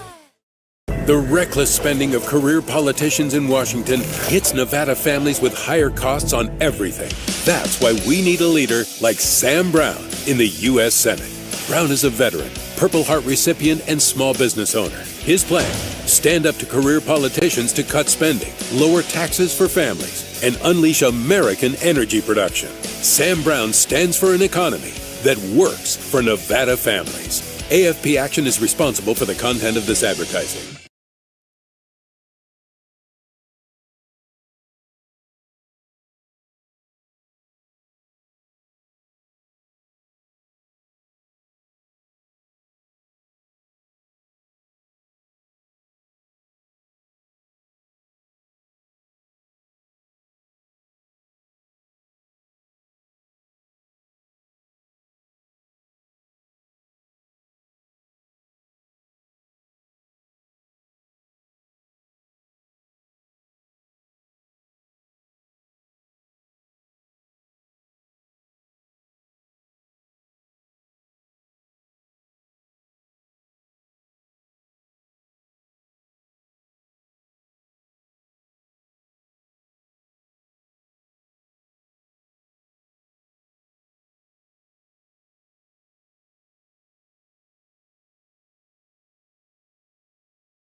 Sam Brown doesn't want us to know how extreme he is on abortion. Sam Brown was chairman of a group that fought to ban abortion. Not only that, Sam Brown tried to hide it, leaving it off his official campaign documents. But I know he's not for us. We're not sure if your cat loves jazz. We do know that he'll love Playology's new cat toys, mainly because of the science we use to make them. Each toy is designed to unleash your cat's instincts using the lifelike movements of their prey. Because playtime is music to our ears. Introducing Playology's new line of cat toys.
defendants to permit the state to inspect and copy any and all material that a defendant possesses, which the defendant intends to admit as substantive evidence, even if the material is also impeaching of a witness, and directing that where the proffering defendant intentionally withholds such material, that it be admitted, if at all, solely as impeachment evidence, and with a limiting instruction prohibiting the jury from considering it as substantive evidence. All right. So, with regard to the three things that you outlined specifically, you now have the recordings of witness being, is that true? We have one recording of witness Adrian Bean that apparently was made on an iPhone, but is, according to the information that the state received from the witness as he got off the stand, that may not reflect all of what was taken down. What do you mean by taken down? Sam Brown was chairman of a group that fought to ban abortion. With no exceptions, even for rape or incest. And Sam Brown supports a law that would allow Nevada to prosecute women who have an abortion. But we know. We know he's not for us. We're not sure if your cat loves jazz. We do know they'll love Playology's new cat toys because they're backed by science. The court, but there was one more instance. D'Angelo White was a witness that the state put on the stand, who represented to the state that that counsel for defendant Williams recorded the interview, or appeared to be recording the interview that he conducted with D'Angelo White at the Fulton County Jail. We've never received any recording of an interview between counsel for defendant Williams or anybody else conducted at the Fulton County Jail. I believe I heard earlier reference today to, I don't know if I heard that was the subject of any ex parte hearings or meetings with the court between counsel for multiple defendants and the court. But if there were or are any interviews of D'Angelo White in anyone's possession or that were made, we would believe the state to be entitled to them. He was a witness who was examined and cross-examined on the stand. So there were 4 instances. All right, well, he already has been examined and cross-examined? Yes. Okay, and no such recording was used? Right, they didn't. Okay, then why would y'all be entitled to it? It's just an example of something that we wouldn't, that we weren't aware of. Okay, but y'all aren't entitled to be aware of every aspect of a defendant's I don't case. disagree. You are entitled to something that would have been a recording that then gets used as substantive evidence, but it sounds like that did not. The court is right? correct. Okay, so that one doesn't scratch it matter. off. Okay. So the Mr. Williams saying he has a video recorded statement of Mr. Copeland saying we killed Nutt, which he might want to use as substantive evidence, as well as any jail recordings of jail calls of Kenneth Copeland, I guess, with anybody, I would assume. And we have been, y'all got all of those too, right? so we have been provided, these were not jail call recordings from the Fulton County Jail. They were from a different, but we've been provided, according to defendant Williams, counsel for defendant Williams, we've been provided all that they have. Okay. And so if that is the case, then there is no further issue. Okay. So that one's fine too. Correct. So,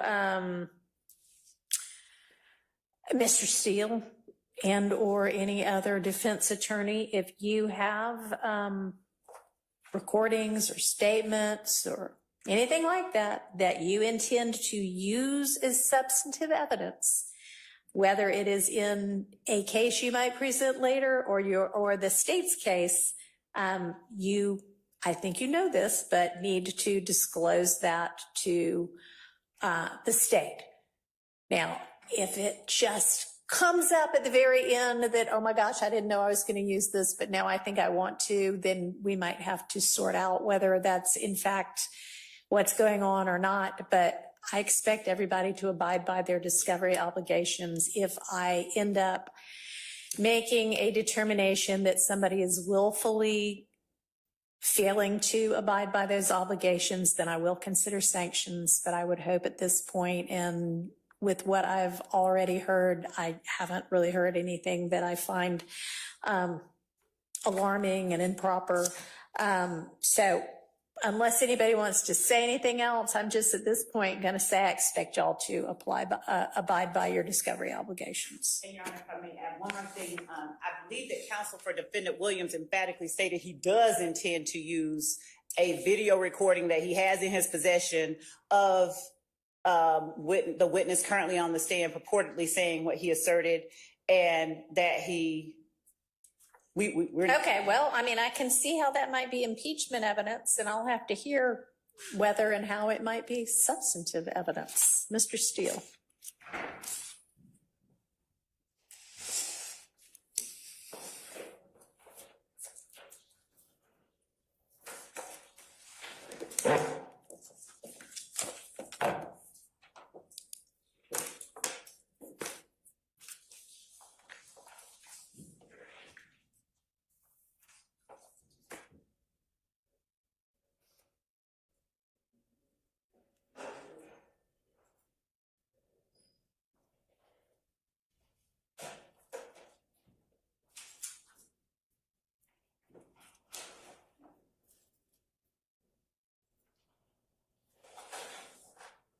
May I have 1 second, Your Honor? Sure. Thank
This is a long second, Mr. Steele. you. No, hopefully it'll be worth it.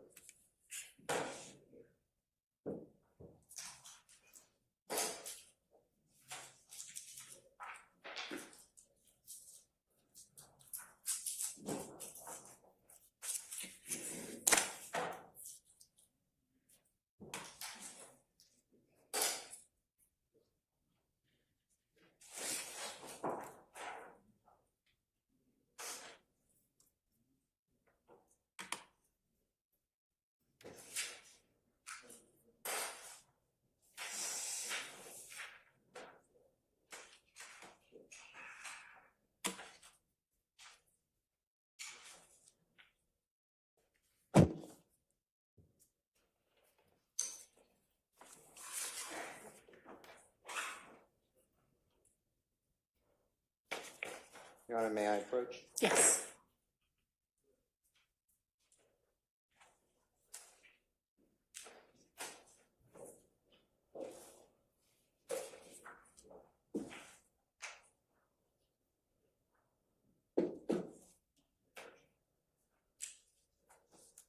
Thank you.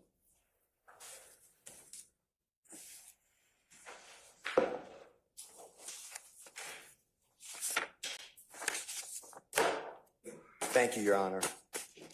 So I believe that what the state has asked you to do and what you said from the bench about the law that will apply in this case is not accurate under Georgia law. Okay. I also, again, I'm not going to continue to repeat. I hope that you would take it the way Judge Glanville did.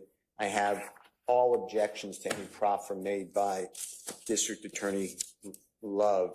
They are not only wrong, but I'm going to show you why they are knowingly wrong. This is the fourth time we're having the same hearing. I know you're not here privy to this. Okay. What Prosecutor Love did not tell you is the Georgia law that I've already handed to them. Judge Glanville has ruled on this 3 times. Okay. Every time telling the state the same thing, that they're wrong. So I'll go through it for the 4th time that Ms. Love intentionally, I assume, she has a memory of this because she was here. I hand her all these cases. So I assume that she's doing it intentionally. First of all, what she has told you about the case in your reading of Waddell is not accurate. The original case that the state is using is a case from the 4th Circuit called United States versus Young. Young is what Waddell talks about. Okay. If this honorable court will look at United States versus Harry, which should be in your package. I may not have put this in perfect order because one of them were not stapled, but you should have the United States. Okay, and Harry is Harry, and it is 2014 U.S. District Lexus, which is LEXIS 160233.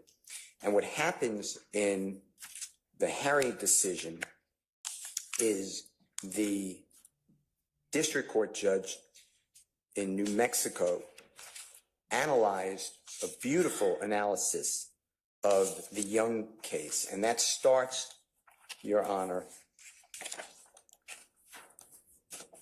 on page 11 of 17 of the copy I've given this honorable court and the parties. And if you can turn to that page, if you don't mind. I'm there. On the left-hand side, the first full paragraph. And it reads, in United States versus Young, which is Y-O-U-N-G, the 4th Circuit did not explain its decision, but held only that the district court did not abuse its discretion. The holding in United States versus Young may be explained by the fact that the 4th Circuit was applying the previous version of Rule 16, which used the term evidence in chief. Unlike Judge Friedman in United States versus, and I'm just going to spell it if you don't mind, HSIA, the 4th Circuit did not define evidence in chief as case in chief. And then it goes through defining case in chief. The advisory note, I skipped 3 lines, Your Honor. The advisory committee notes to the 2002 amendments state that the change from evidence in chief to case in chief may be substantive in nature. The term evidence in chief may have, as the 4th Circuit held, encompass both the parties' case in chief as well as a party's non-impeachment cross-examinations. Even if the term evidence in chief encompassed all non-impeachment evidence, including cross-examination, this broad term does not mean that the term case in chief does as well. The 4th Circuit in United States versus Young indicated that a party's case in chief encompasses the time in which a party calls its first witness until it rests by repeatedly using the term case in chief in that manner. So I tell you this because the Waddell case goes back to the Young case. The Young case is a federal analysis of a rule that we don't have in Georgia. In addition to that, there have been 0 circuits following United States versus Young. Georgia has never cited Waddell or Young, but Georgia speaks directly on what our law is. And there's 2 different cases, Your Honor, with the same name of Green, Green. And if you can take a look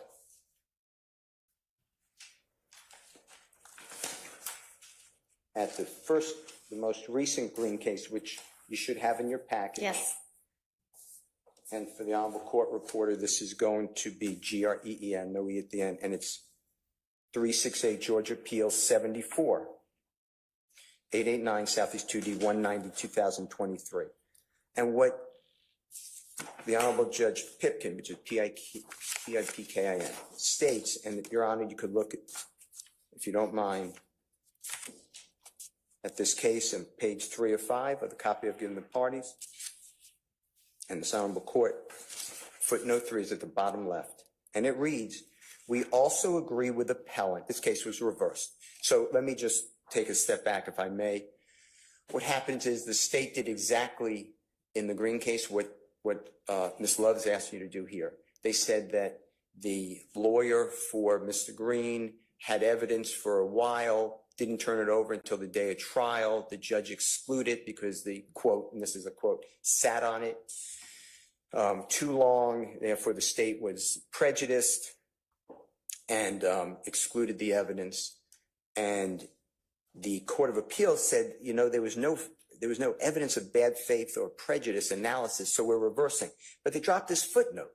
Mm-hmm. And the footnote they wrote, and I'm quoting, we also agree with appellant that it is not at all clear that the defense failure to timely disclose, and I'll just tally them, but TALON'' note was in fact a discovery violation, given that talent was a state's witness. See OCGA section 17-16-7, requiring the production of statements concerning the testimony of witness. That, and it's in italicized, so it's stressed, the party in possession, custody, or control of the statement, and then in italics, intends to call as a witness at trial. I didn't call these witnesses. I don't intend to call these witnesses.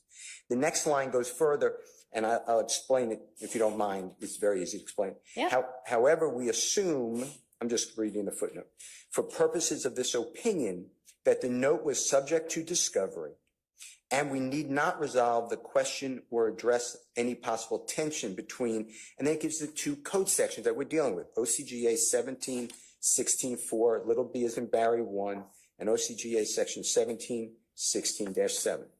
So if we look now, and I should have given this Honorable Court and the parties a copy of both code sections, OCGA section 17-16-4. If you look at that first, assuming everyone has it, and it starts for the criminally accused obligations under the Discovery Act, and Mr. Williams did, in fact, opt into discovery. And if you look at the copy I've given this Honorable Court and the parties, it starts on the very bottom of page 2, but it just says B as in Barry, but it really goes over, Your Honor, to page 3.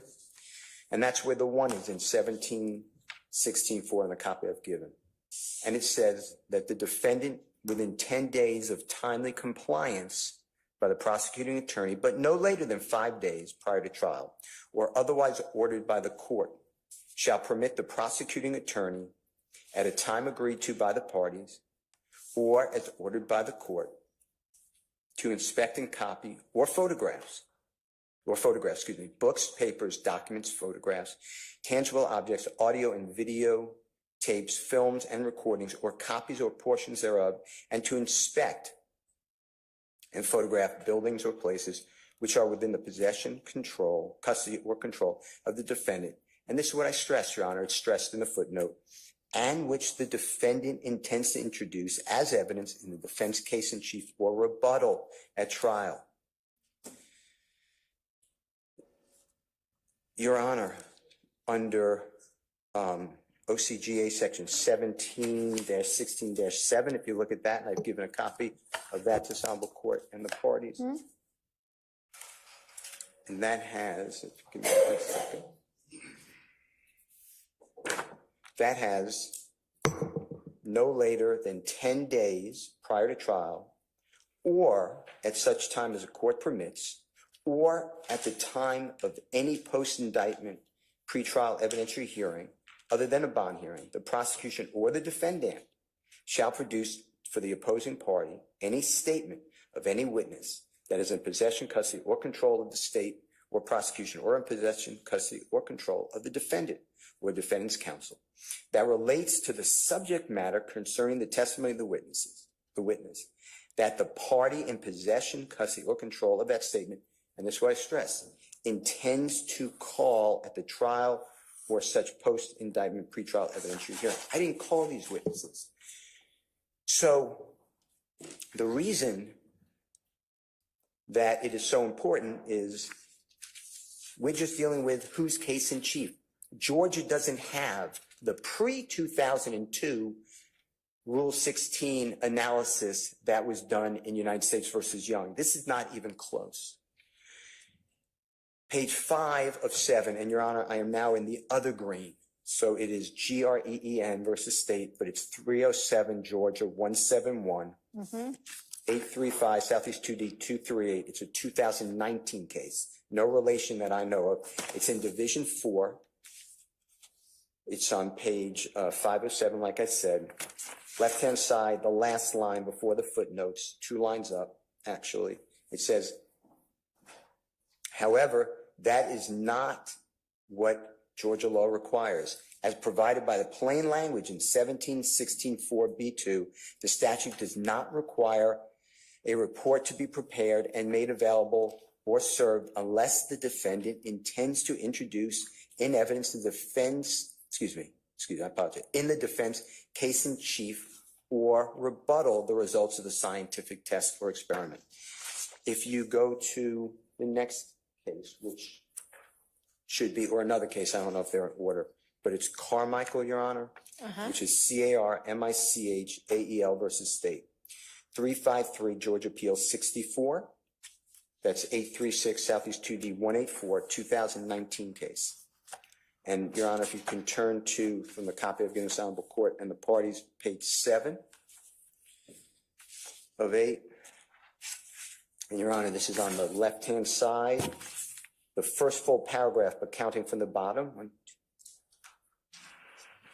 9 lines up on the right. I am quoting from our court, and this is just one case. There's so many. Just before the state rested its case in chief, the trial court instructed the jury that when a stipulation is entered into the facts, as to facts by the parties, you can accept those facts as being true without further proof.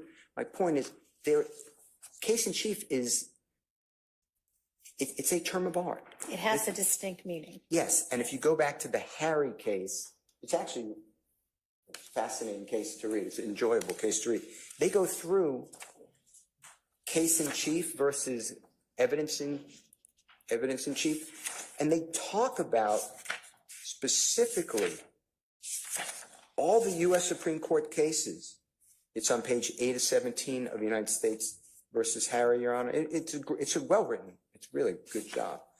On the left-hand side, the first full paragraph on page 8 of 17.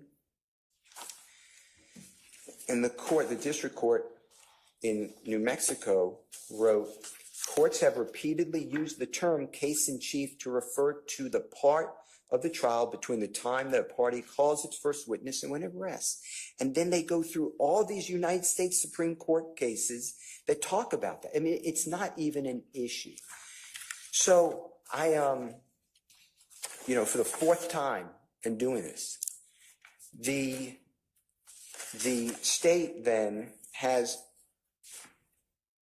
or the court said that wants to know about Waddle. Waddle is different. Waddle specifically. JCPenney is your one smart shop for back to school. More fashion, bigger savings. From fleece to flannels, polo to polos, Reebok to rock and roll, and t-shirts to tracksuits. Get back to school ready in one affordable stop. JCPenney, make it count. Senator Jackie Rosen worked hard to lower the price of prescription drugs. My grandpa's insulin used to cost almost as much as the rent. Now he pays $35 a month and has peace of mind. Senator Rosen, keep fighting for lower drug costs. Georgia in the Savannah division. Your Honor, if you go, and I'm not saying we have the same copy, so this is on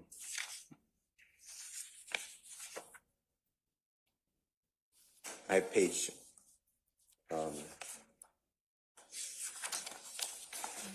Maybe what page of the slip opinion? I'm trying, I think it's page 11 is what I'm looking at.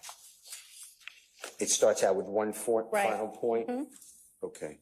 So the Waddell case, the judge said, no, you don't have to give it over. But if you're lying, that's, I think, I'm not saying that's Right. Now I read it. Yep. Then you're going to be in a lot of trouble or something to that effect.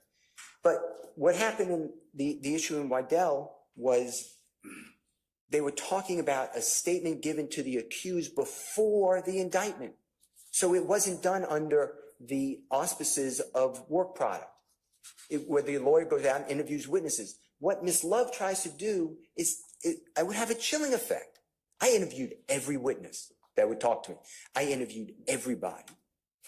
And what Ms. Love is saying is, give me your work product. If I'm not going to use it the way I understand the law, unless you tell me differently, I'm not giving it to the state.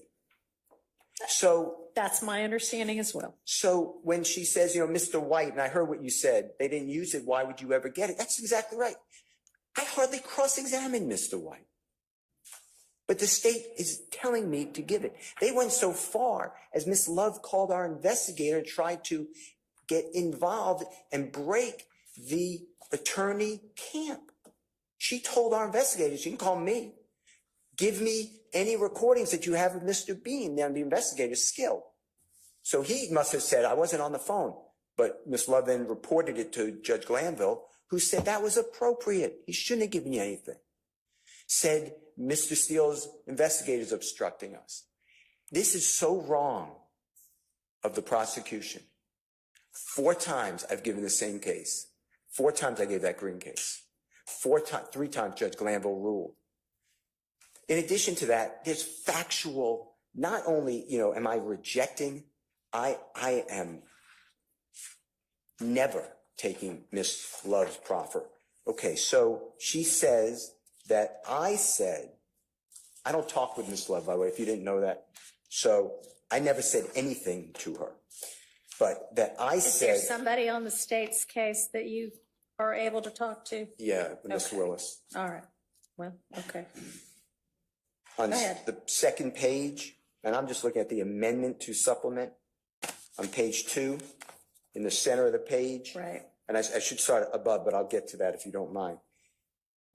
For another example, Defendant Williams, it's me that she's talking about, has asserted verbally that he has a video recorded statement of Kenneth Copeland in which Copeland reportedly asserts, we killed Nutt, referring to Donovan Thomas. Well, let me tell you how that happened. I never said that. Ms. Hilton sends an email and says, upon interviewing Kenneth Copeland, we found out that he put out a social media recording that he killed Nutt, or we killed Nutt. It's in writing. Can you please give it to us? We can't find it. The most I may have said, which I don't have a memory of saying anything, is I'm not giving you anything. If I use something, I'll use it in court. That sounds like something I would say to these prosecutors. To other people, I would say, you know, you're going to have to, I don't have to give that to you, and I'm not going to be able to talk about that. I never said, I verbally asserted that I have anything. But if I do, I'm going to say the same thing that I'd always say. I'm not giving it to them. If you tell me to do it, I'll do whatever. But I'm not going to give them anything because I don't have to. That would be impeachment. Mr. Copeland, before the 12th day of June of 2024, specifically was asked by Ms. Hilton, did you kill Nutt? And he said no. That would be impeachment. The next one, that I did not give over Mr. Copeland's jail calls until recently. Let me tell you the truth. October 2023, I gave jail calls of Mr. Copeland to the state. October 2023. The state doesn't raise this until more recently when Mr. Copeland is a witness. They want me to tell them which jail calls am I going to use to impeach the man. I said, I'm not going to do it.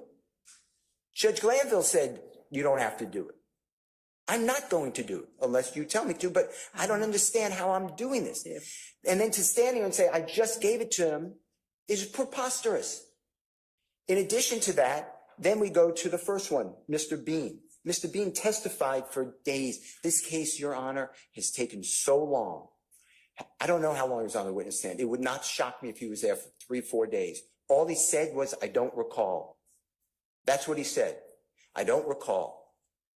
Did you say this? I don't recall. I don't recall. So the state got in his prior statements to Detective Quinn. Well, I impeached him. He gave me a statement on recording. The state then doesn't ask Mr. Bean in front of the jury, doesn't ask him in front when he's here to be cross-examined. They come up with the Judge Glanville ex parte, give him some sort of document that supposedly shows Mr. Bean is scared, which I doubt. This is just me, doubt out of no evidence. And then in the middle of that document says that Brian Steele and his investigators, I'm not quoting, were in a car with Mr. Bean and his son. And Brian Steele was telling Mr. Bean what to say. And his son has that on recording. That never happened. That never happened. But what Ms. Love was allowed to say in front of the jury, believe it or not, did Mr. Steele stop and start that recording? Mr. Bean said what he always says, I don't recall. I objected outrageous. Outrageous. It just flows right through. The same way Ms. Love stands here today and says it's hard to hear, or whatever her words are, hard to decipher on an Apple iPhone. That did not happen. It is offensive. The legal analysis is wrong. There is no distinction in Georgia on substantive or impeachment. What you were told is wrong. And this lawyer knows it because she sat here in court and I did the same thing without being tempered. All right. That's 4 times. Thank you for clarifying that. Your Honor, may I briefly respond? Yeah, when Mr. Steele clears the area. Yeah, go ahead, Ms. Love. Thank you, Judge. Do you have any Georgia law that represents what you have asserted in your motion and amended motion? Your Honor, that's just it. I have been clear in my amended motion, and Which to the I extent that just it wasn't. got a copy of. Yes. Okay. And also, I just want to say that. No Georgia law that. Right. Georgia law does not define, it does not define case in chief. It does not break it down. We all know what a case in chief is. Don't we? I think we all know what a case in chief is. Is there any support for your assertion that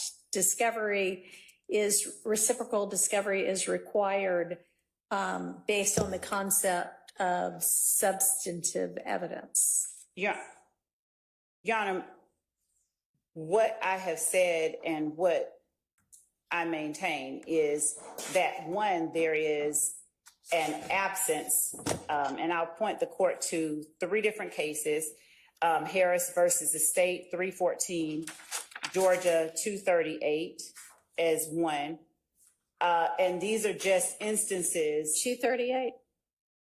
What did you say? Yes. Okay. What are the other 2 and what are they going to represent? 307 Georgia 171, which is the 2019 Green case that Mr. Steele cited for the court, and 146 Georgia App 423, which is Phillips versus the state. And when is that from? I'm sorry. What year? Just 1 second, Your Honor. That's a 78 case. Okay, so that one's not relevant at all. Old case. Because we have a new evidence code since 78. So, okay. And Your Honor, even with respect to the older case, The only thing that I was citing Phillips for was the proposition that in the absence of specific legislative or decisional case law on the particular issue that is at hand in Phillips, we commend the Federal Rules of Criminal Procedure, Rule 16, for guidance. Well, we've got a specific rule here now, don't we?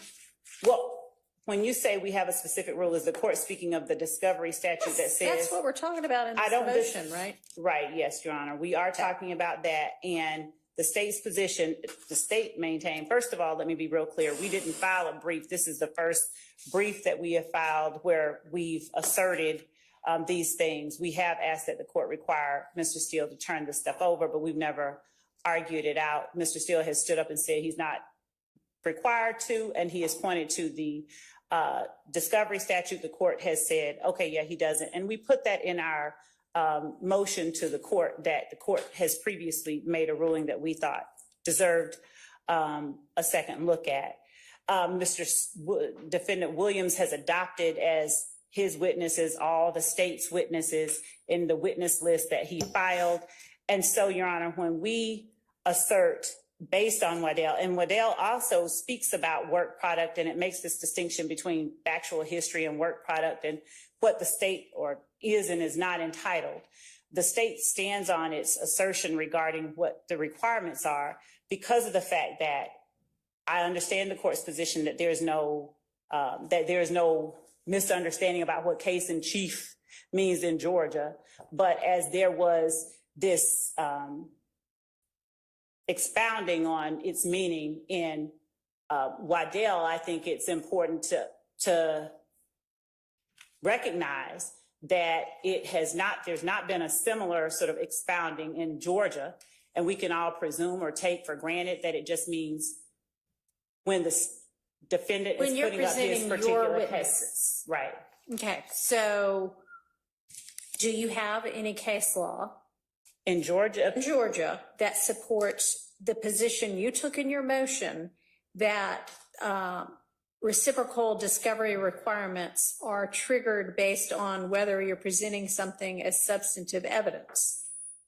That's my question to you. Your Honor, the only, what we have in support of the motion is cited in the amendment and in the motion itself. We have not ever presented or represented to the court that there was a Georgia case that addressed this issue, and the conclusion that is asserted in the state's filings are the result of the fact that, one, from our position, it's not addressed directly, that, you know, what case in chief specifically.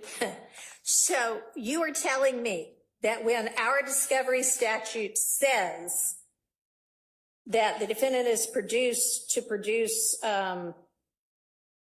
or permit inspection and copying of whatever it is that they're in possession or control of, which the defendant intends to introduce as evidence in the defense case in chief or rebuttal at the trial, you think that there's some kind of lack of clarity about what that means?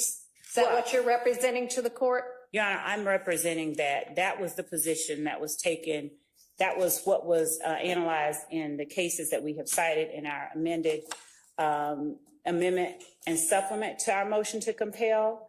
That is, in our position, a reasonable interpretation. And as we've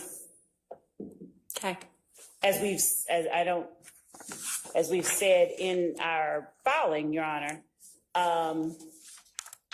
there was the requirement in Waddell that anything that was within the defendant's possession, custody, or control, where the defendant intended to use the item in the defendant's case in chief, that be turned over.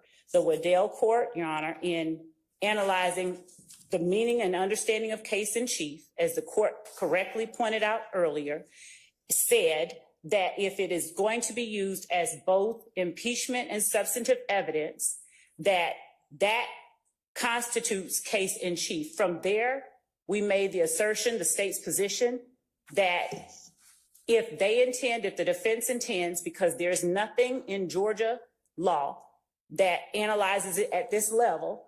If the defense intends to introduce evidence as both impeachment and substantive evidence, then they have a duty to disclose it. And that is the origin of the state. That is the basis for our position. If All right. And have you heard Mr. Steele argue 2 or 3 times before that that's not at all what Georgia law means? We've not made this argument before. So I don't mean in writing. Y'all have not had any discussion whatsoever in front of Judge Glanville about.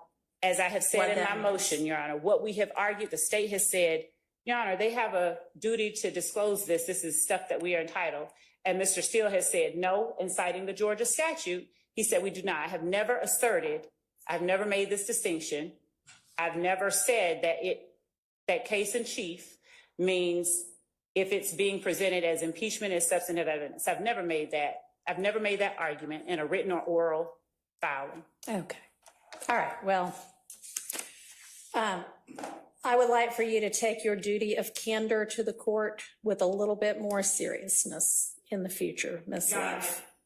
Respectfully, I take it very seriously. Okay. So, anyway, we'll be abiding by the discovery requirements set forth in our statutes. And Mr. Steele, thank you for the clarification.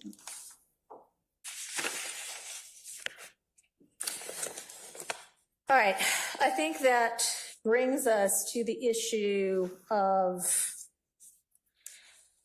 when we first met, Mr. Shart had suggested that there might be, well, I don't know if it was Mr. Shart or Ms. Love, honestly, one or the other of you. We discussed the possibility that there might be outstanding discovery that maybe actually was required to be produced that either was missing or just hadn't been talked about. And I wanted us to kind of go through in detail what it is that everybody thinks maybe the other side has that they're entitled to that they haven't gotten yet. So are we in a position to be able to do that now?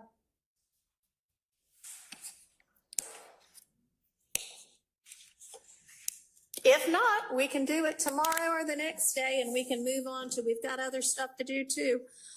Which exhibits have actually been admitted, if that's an easier one for this afternoon?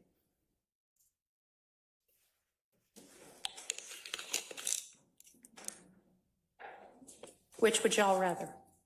We got to do them both, so I don't really care which order we take them in. Speaking for the majority on this side of the room, we'd ask if we could take that up tomorrow.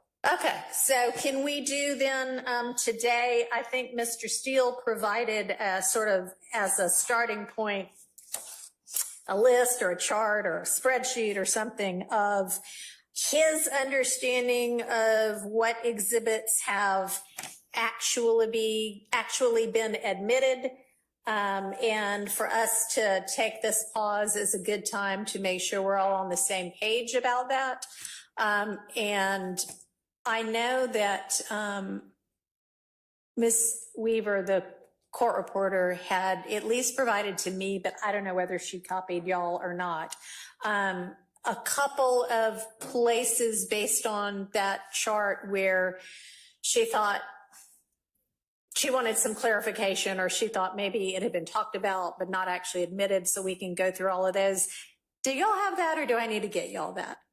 Your Honor, we have that. I believe that might be a rough draft. We have been keeping a list as well, and Okay. we've been referencing the recorded proceedings to ensure that we are accurately keeping note of what has been and hasn't been admitted.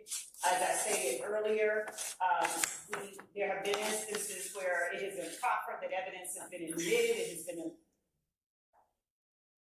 tendered, that has not been the case. So we are still, and we would ask that the court allow us to get a little bit further along in checking all of these exhibits. All right, so what has really and truly been admitted. So the question was, do y'all have the kind of response from Ms. Weaver about her take on a couple of discrepancies? Okay. Ms. Percival, could you share that with everybody? And I was hoping that we could do this today. If the state is not ready to yet. You know, I want to try to take us to the end of the day because we have a lot of work to do. Maybe there's something else that we still need to cover that we could cover today. Judge, we are going through each piece of evidence, and we are comparing our record with the actual physical piece of evidence that we have submitted or the defendant has submitted.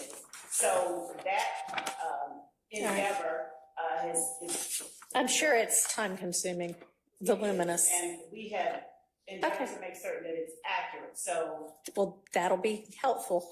We would want that. All right. So, Ms. Percival will email out to y'all all the couple of comments that Ms. Weaver, in her looking back, believes might be inaccurate on the chart that Mr. Steele has put together and shared with everybody. So y'all can take a look at that. We can deal with it tomorrow. I know one thing that we're going to need to sort out. Ms. Weaver had mentioned that there are times when, and I think she said it was, I don't know who, but somebody on the defense side, or maybe more than one person on the defense side. I don't know if the state's doing it as well or not, but you will approach a witness with a laptop and show them something on the laptop and ask them about it. And that it is difficult for the court reporter to then sort out what was that exhibit actually. And I don't know if anything has been admitted that way, but I do know that the prior judge, there is an administrative order filed in April in this case that requires all evidence offered by any counsel be submitted to the court in physical form and marked as appropriate at the time of its admission for it to be properly made a part of the record, and directing counsel to provide physical copies to the official court reporter, who now obviously is no longer Ms. Weaver for going forward. It is going to be our new court reporter, Ms. Winfrey. But we actually need, electronic copies too, but we need something that is physical, whether it's on a jump drive or a flash drive, or whether it's a piece of paper. There's no way for the court reporter to capture sort of, I guess, a screenshot, unless y'all take a screenshot of the screen that you're showing the witness and then give that piece of paper or electronic file to the court reporter. That would be fine, but there has to be something that represents whatever you showed the witness on the screen, okay? Does everybody understand? Anybody have any questions about that? Okay. So we can take up tomorrow, after y'all have had a chance to look at it, the couple of issues that Miss Weaver's got a different record than what Mr. Steele does. And then I would love for y'all to be able to get together on, if there's no discrepancy, then we don't have to worry about it if everybody's on the same page. But if there is a discrepancy, if y'all don't talk to each other, maybe you could just email each other. Here's where we think there might be a question or an issue, so that we all know before we talk about it what it is that we need to talk about. So can y'all do that this evening? Don't ever, thank you. Okay. All right, very good.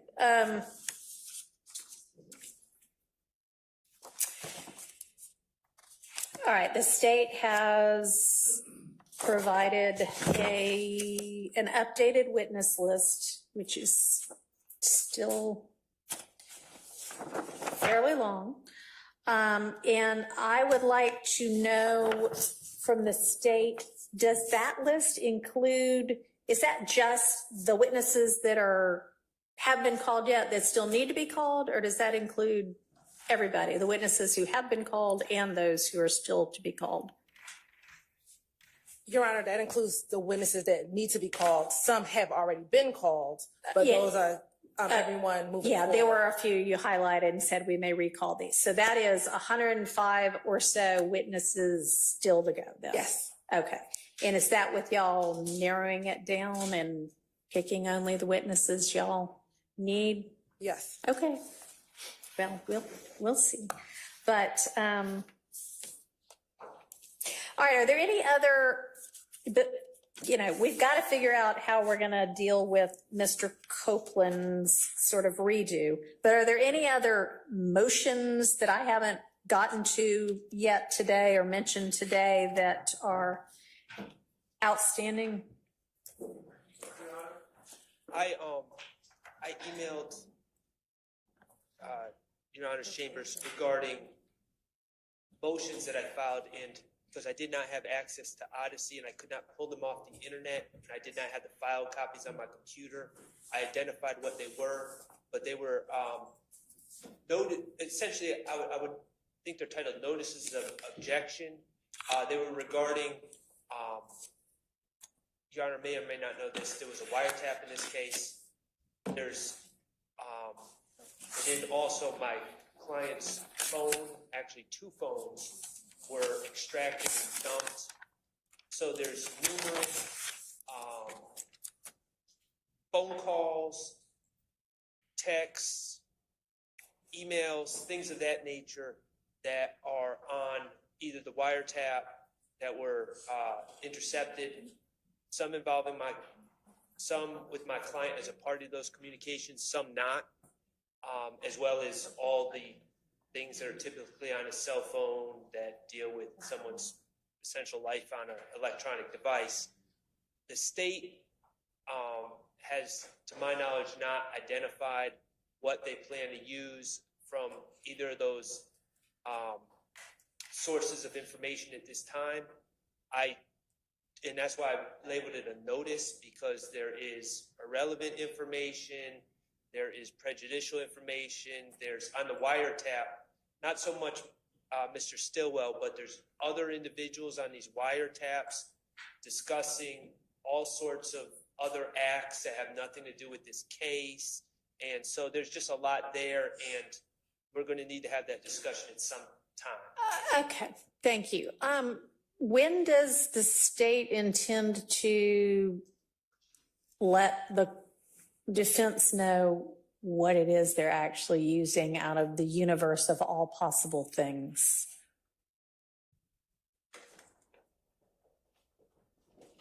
Your Honor, what I think that we have represented to the court previously is that prior to, I believe we had said at least the week before, because there is a large volume, to say the least, of calls within the jail calls and within the wiretap that are that have been turned over in discovery. And I believe that we had previously said that did we say the week before? 2 weeks before we intend to use them, we would apprise defendants of which ones. Can y'all explain to me how you are dealing with a large volume of what ought to be motions in limine while in the midst of trial?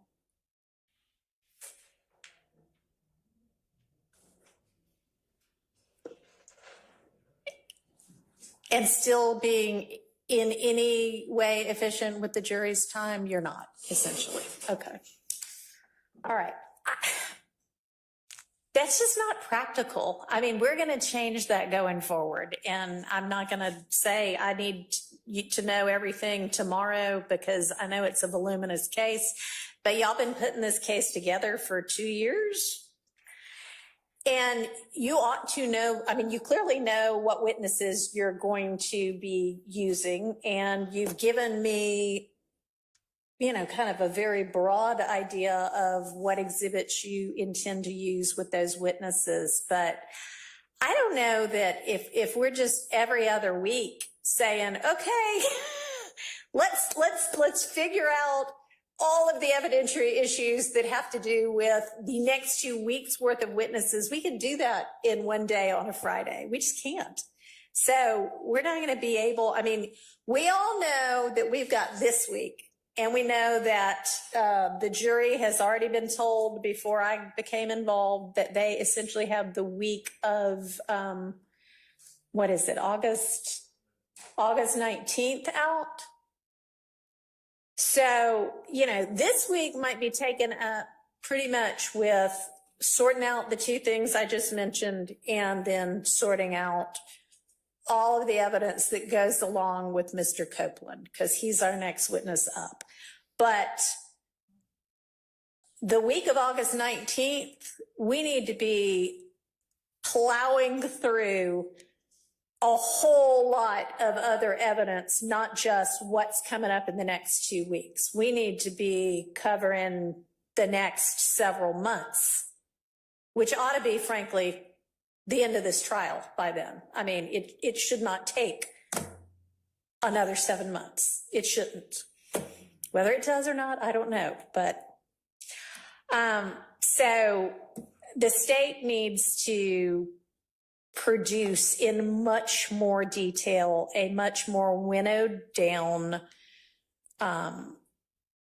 but comprehensive list of what the evidence they intend to use with each witness is going to be, so that the defense can see it, evaluate it, make whatever evidentiary objections they have to it, and the court can have some time to view the evidence, listen to the evidence, whatever the evidence is, and evaluate the evidentiary issues, so that we know by the time the witness gets on the stand, here's what is coming in. I mean, for the most part, it's a trial, but what's coming in and what has already been excluded.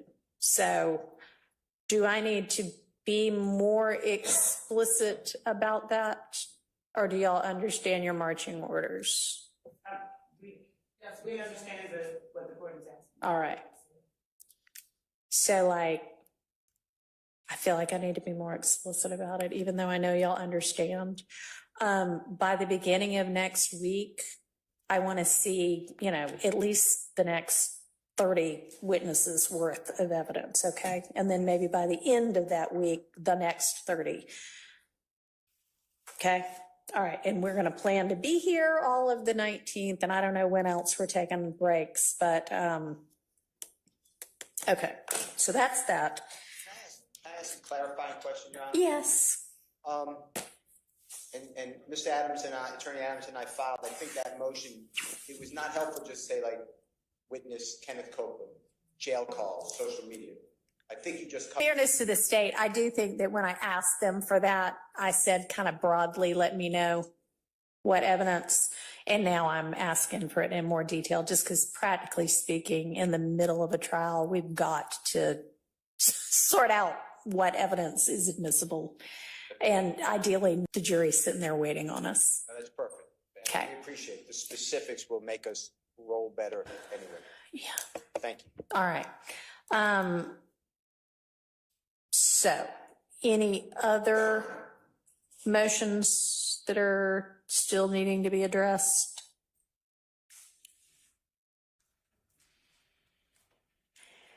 And y'all, it's 3:30 and I plan for us to do work until 5:30, and we can take a little break, but I'd really like for us to figure out something that we can make some progress on for the next 2 hours. So let's take a 10-minute break. Be back, well, it's 3:34. Be back at 3:45, and y'all think in the meantime, all right, what can we use this time productively to do? Thanks.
only on one side, but not with me. But maybe y'all are just coordinating. We'll get that back. Somebody on this side of the courtroom actually has some kind of a speaking relationship with somebody. Your Honor,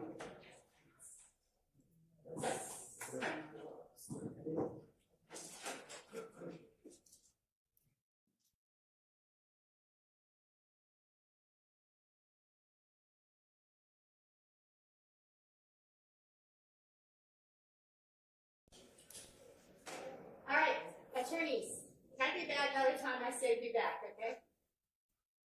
Try to be back by the time that I say to be back. Yes, Your Honor. Thank you. There we go. Because I want to be efficient with y'all's time too. Okay, did anybody come up with anything else that we can be productive about today?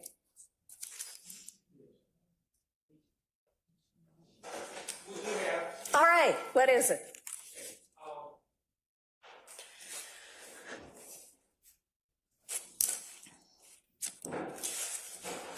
I don't think my mic works that well, so I'm going to come up here. There are, way back when, and we're looking for the filing right now. Okay. There's back in, I would estimate, June of 2023, maybe. There was discussion that we needed to know all the alleged co-conspirator statements that the state intended to use, as well as any and all extrinsic acts that the state intended to introduce evidence of at trial. My recollection, and I would defer to that filing, was that there was only 3 801D2E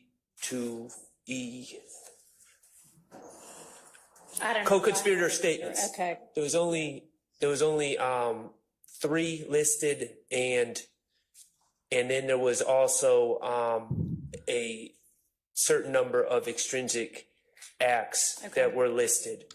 Throughout this trial, the state has gone past that list, and that has led to much delay and litigation and sending the jury out. So I think that's something we could discuss. Okay. What if that is the entire list, which I submit it should be, we could discuss that. Also, there are, and I don't know if this falls under the discovery that we were going to talk about tomorrow, we are missing the reports of many experts Okay. that the state plans to call, is my understanding. Also, Your Honor, there are, in this case, the state, I believe, has announced that they plan to call 5 different gang experts. And they've called 3 at this point, is that right? I believe that is correct. I Okay. believe it's 3. So maybe explore what, if anything, the other 2 are going to add. And not only that, but the state has announced the intention to call a few of them multiple times. Okay. So that is another issue that's continuously come up in this case. Am I missing anything from our list?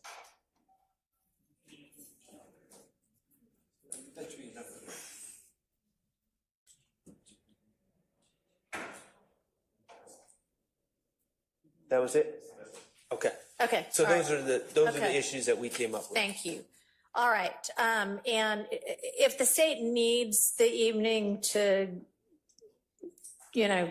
sort out everything and make sure that you're being inclusive and answering to the extent you know, that's fine. But if you know now, that's also fine.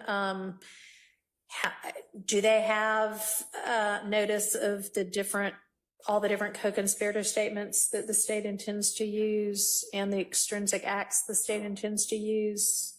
Y'all can answer now, or y'all can say, give us till the morning. Your Honor, I'd ask that the court just give me a moment. We're pulling up the Okay, all right.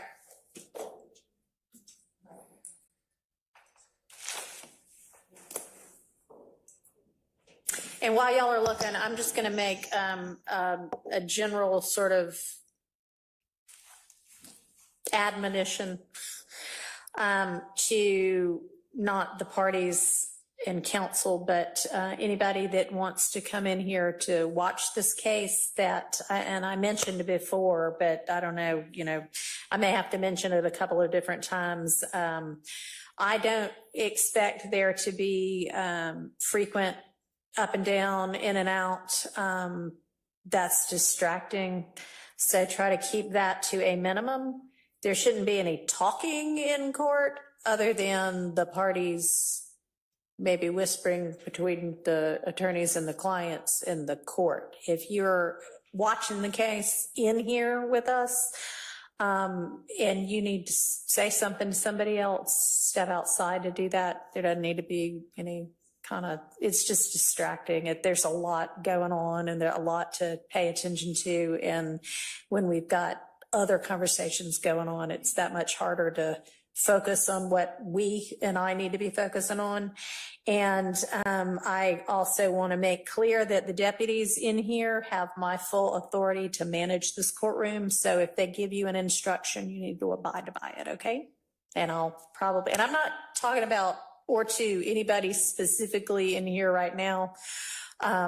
Just some things I've noticed so far, and I, again, will probably make that announcement a couple of different times in the upcoming weeks so that everybody is clear on what the expectations are.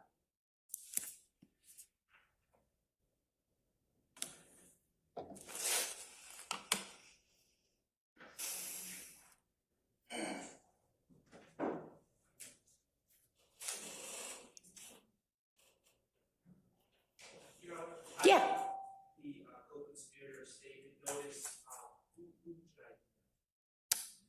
To whom should you what? Send it? Ms. Percifield.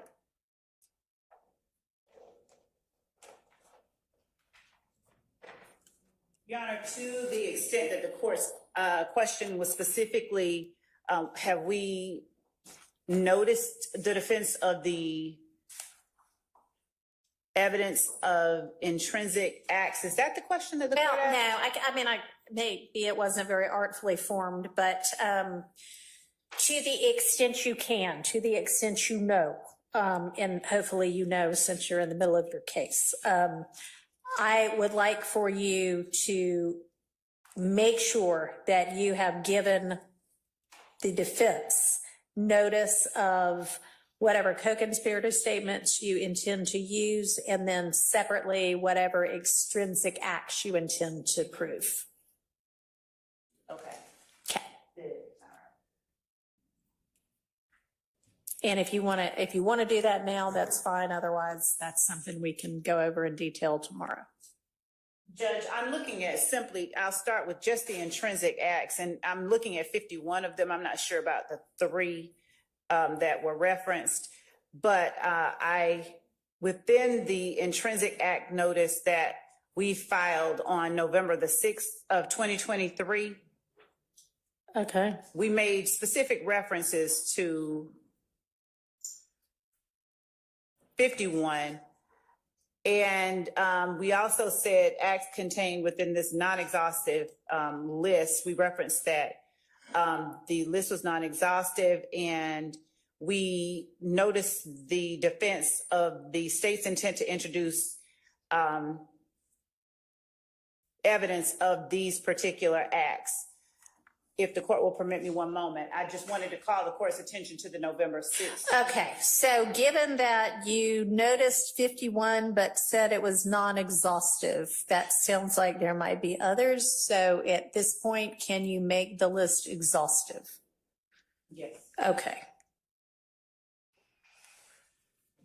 And then the 3 was co-conspirator statements.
Well, we don't need to take court time now. How about you can you have by tomorrow, what all the co-conspirator statements are going to be?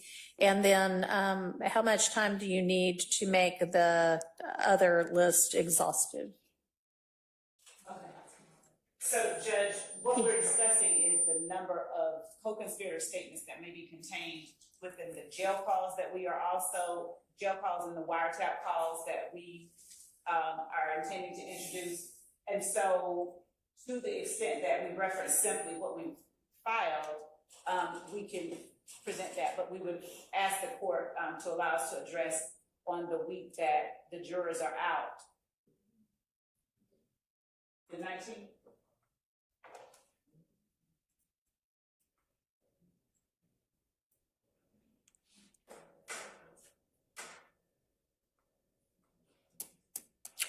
So if it's anything with Mr. Copeland, that needs to get dealt with this week. So with respect to Mr. Copeland. Sure. Go ahead.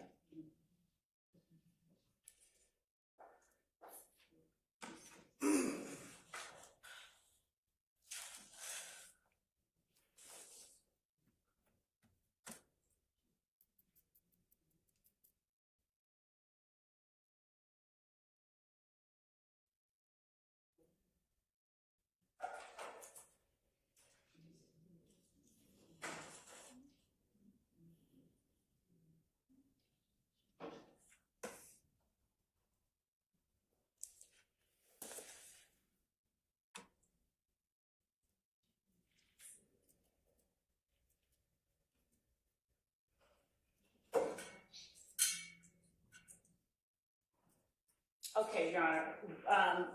With respect to Kenneth Copeland, will the court permit the state to address in its entirety tomorrow the ones that we are intending to introduce? As we are discussing, those statements are contained within the videotape interviews and jail calls that we have intended to introduce and have noticed defendants of our intent to introduce. So in terms of what the specific statements are, I think we would best be. Okay, so does everybody from the defense understand, at least with regard to Mr. Copeland, maybe not in detail, but what the universe of potential statements is for Mr. Copeland?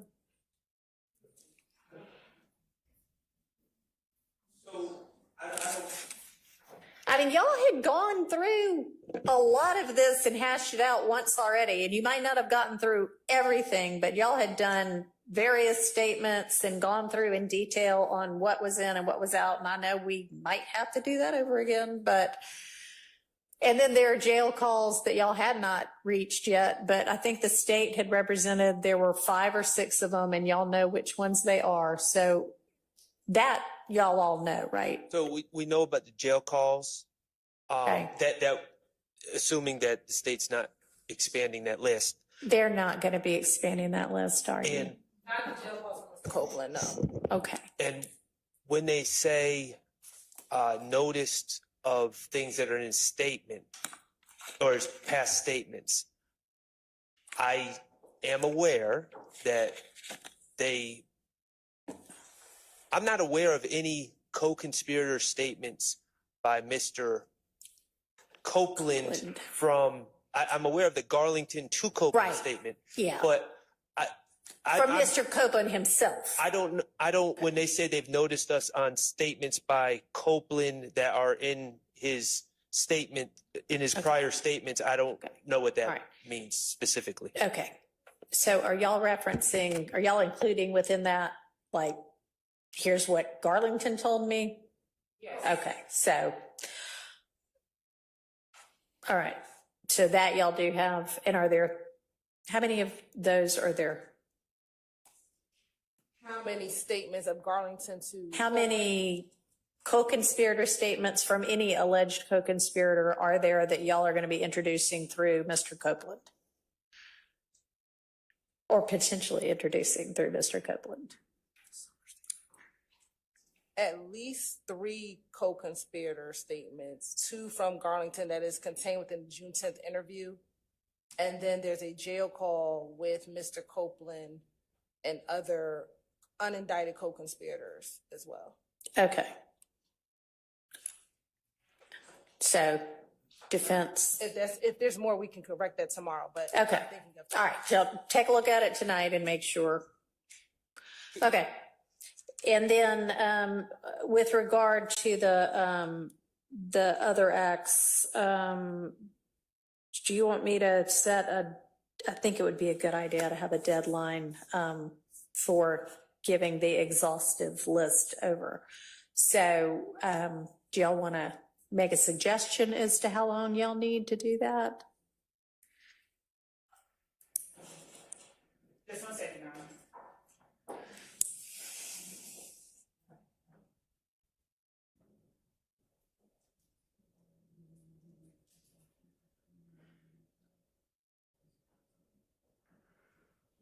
Monday, Your Honor, is that? That's great. Yes, that'll work. So that'll be Monday, August 5th. For the intrinsic act. Yes. Okay. Moving on to discovery reports of state's experts. Did you know specifically which reports or which experts you feel like you're missing reports from? Okay.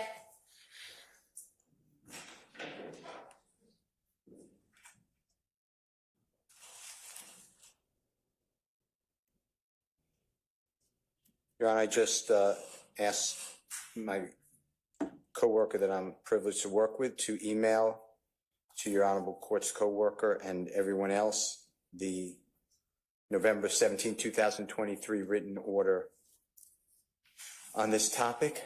And I don't know if this court has seen it, because, and if you want the court reporter to be emailed out, I didn't do that either.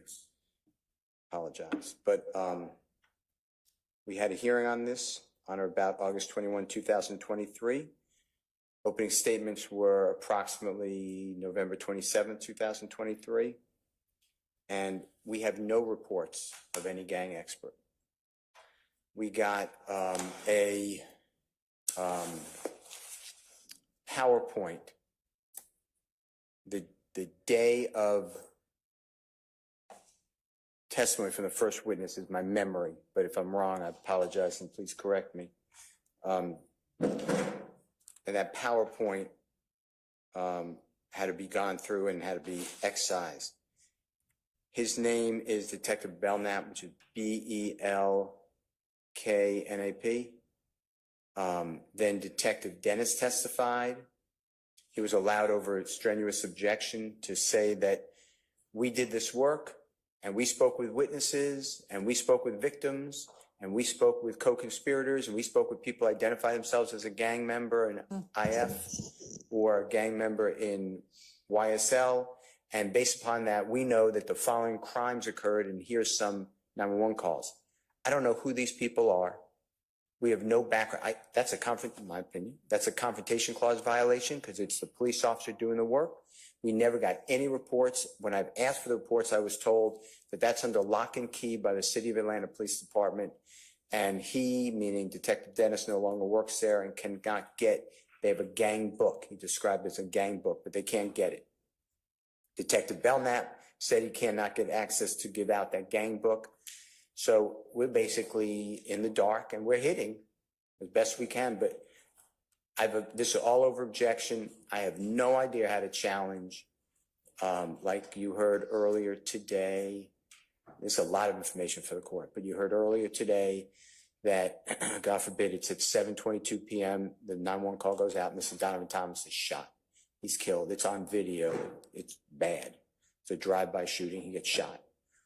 Multiple gunfire. 2 other people are shot as well, but thankfully not fatally.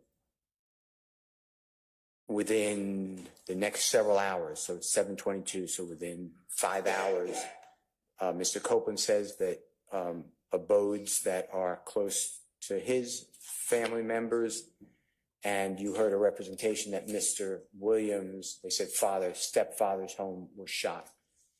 I have no idea who shot that stepfather's home. I have no idea who to speak with about it. There's a 911 call about it. I'm not conceding that it was done by a gang member. That's why it's impossible to cross-examine. The next witness, who is deemed an expert by Judge Glanville, is a detective Gaither, which is Gaither. And she testified as well. I didn't make a report, but she goes into, I spoke with people, they're unnamed people. It's the same thing. I would like to know who these people are because I'd like to talk with them. Because if they say, no, I never said that, that's important for the jury to make credibility determinations. That has all been kept away from us. Judge Glanville ordered the state, and it's just, it's easy to read the order, but I wrote the order after the argument, but he signed it. In order to permit a meaningful opportunity to cross-examine, all expert notes, reports, documents, statements, basis of opinion are required to be disclosed by each expert for the prosecution as to the underlying facts or data so cross-examination can properly, lawfully, and constitutionally occur. That's right out of the case of Harris, Harris versus State, which is 314 Georgia 238. It's in Division 6A, is in Elisa 875 Southeast 2D 659 2022 case, where our Supreme Court said that is not the rule in Georgia, but we encourage trial judges who can control the proceedings to order that to be done, and Judge Glanville ordered it. The state never gave us those witnesses. Then you have Detective Belknap talking about, well, at APD, meaning Atlanta Police Department, we have six criteria that we designate someone a criminal street gang member and a criminal street gang. Then you have Detective Dennis. He gave those same policy requirements. Then you have Detective Gaither. She gave the same ones. It is my understanding that the next two, which is Detective Underwood, which is UNDERWOOD, and she's going to testify, I assume, I don't know because I have no reports, similar policy. And then you have Investigator Viverito, which is VIVERITO, also with the City of Atlanta Gang Division of their policy. All of this is cumulative. All of this, I have zero, none of us has any type of documentation. And the way I understand the rules, an expert, yes, they can rely on hearsay, they can rely on the opinions of others. I understand that. But when asked and when you testify, you can challenge those opinions and those statements. So you have to know who said them to you, and all that has been kept from us. So that is, I filed a subsequent motion that it's cumulative, that how many experts you need. Judge Glanville said, it may be getting cumulative, but he did not rule that way. But he said this could be getting cumulative, but he allowed the next expert to testify, which was Detective Gaither. And then I don't know how we have no reports when there's a written order. We have zero on it. It's hard when the expert is just saying, or the witness is just saying, well, I do this, I'm on the street, I know these people. Brian Steele, you don't know how streets work. And I go out and this is how I get information. People will talk to me because they know that I won't put it in a report. Well, that makes it pretty hard to say, well, I don't think the jurors should just rely on your word. I'd like to know who that witness was. Well, I'm not able to tell you. I don't want to tell you. I can't tell you because I left the office. That's the issue I'd like you to address. Okay, well, I understand the frustration. If there is no report, there is no report. But what was the date of the order that Judge Glanville issued that you referenced? It is, and it was emailed to your Honorable Court's coworker thank you. at 11, which is November 17, 2023. Okay, 24? No. 23, 22? 23. 23, okay. Thank you. All right, and that's, unless I specifically change what's been directed in an order, all of the orders that have been issued continue to apply. So I'll expect the state to abide by the requirements of that order. And we'll have to address whether the other experts might be cumulative.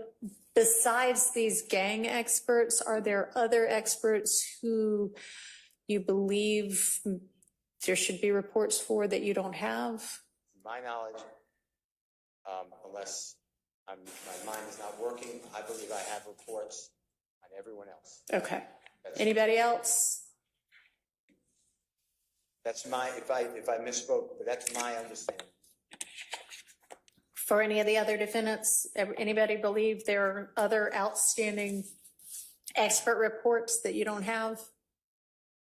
Hearing silence, I assume it's just those. Okay. Your Honor? Yes. May I briefly address the court related to this matter? You may. And one thing before you start, I want to ask, and I could be entirely wrong, but with regard to the experts that are being recalled, I would assume y'all are trying to present your case kind of in some semblance of order. So it may be that right now they're testifying as to ABC count and later they'll testify to XYZ count. Correct, Your Honor. There's some witnesses who were fact witnesses, so to speak, for a specific part of the investigation. And then they also may testify down the road about another. Okay. All right. Is that all? Yeah, go ahead. And if there was something else you wanted to say, yes. Your Honor, just briefly, I wanted to kind of orient that as different gang experts that the state have called to the stand, this argument has been addressed or raised to Judge Glanville. And part of it is gang experts, unlike GBI experts on blood or touch DNA, the police reports that the state has related to the underlying crimes. This is obviously crimes that span a decade. So the gang detectives, specifically Detective Gaither, Detective Dennis, they worked, I think, approximately 26 retaliatory shootings after the January 10th murder of Donna Thomas. So they worked as the lead detectives. For example, we have put evidence, you've heard about D'Angelo White. That was a shooting, attempted murder that happened that Detective Gaither and Dennis picked up after essentially an aggravated assault detective within APD had it, because they're gang detectives. So when they talk about, they don't have, as you would have in, say, a scientific report like a 50-page treatise of the Young Slime Life street gang. They have worked these crimes, and their reports or warrants that the state has have been turned over. And so the basis that they state their opinions to the, they speak, it's from working the case, it's from talking to people. So they're that's experts based on their experience. Yes, Your Honor. And part of the issue arises is the reports that the defense is requesting, they do not have. And so, for example, I believe it was Detective Gaither and or Dennis, they mentioned, they are retired from APD. So when you ask them, well, do you have some other additional reports? They say all the reports I made, were in my file. So the state is not aware of any reports from these gang experts that we have that has not been turned over. The state believes that those kind of four corners from this decade of acts in the case don't exist, of like Detective Gaither or Dennis didn't write some large report in total. Okay. Has the state asked, not the individual detectives who have since retired, but APD, do we have all of the reports relevant to this case? Yes, Your Honor, and I will defer to my co-counsel because I came on this case in December, but my understanding is that that has been Chief Deputy Love or Hilton, correct me if I'm wrong, to the court.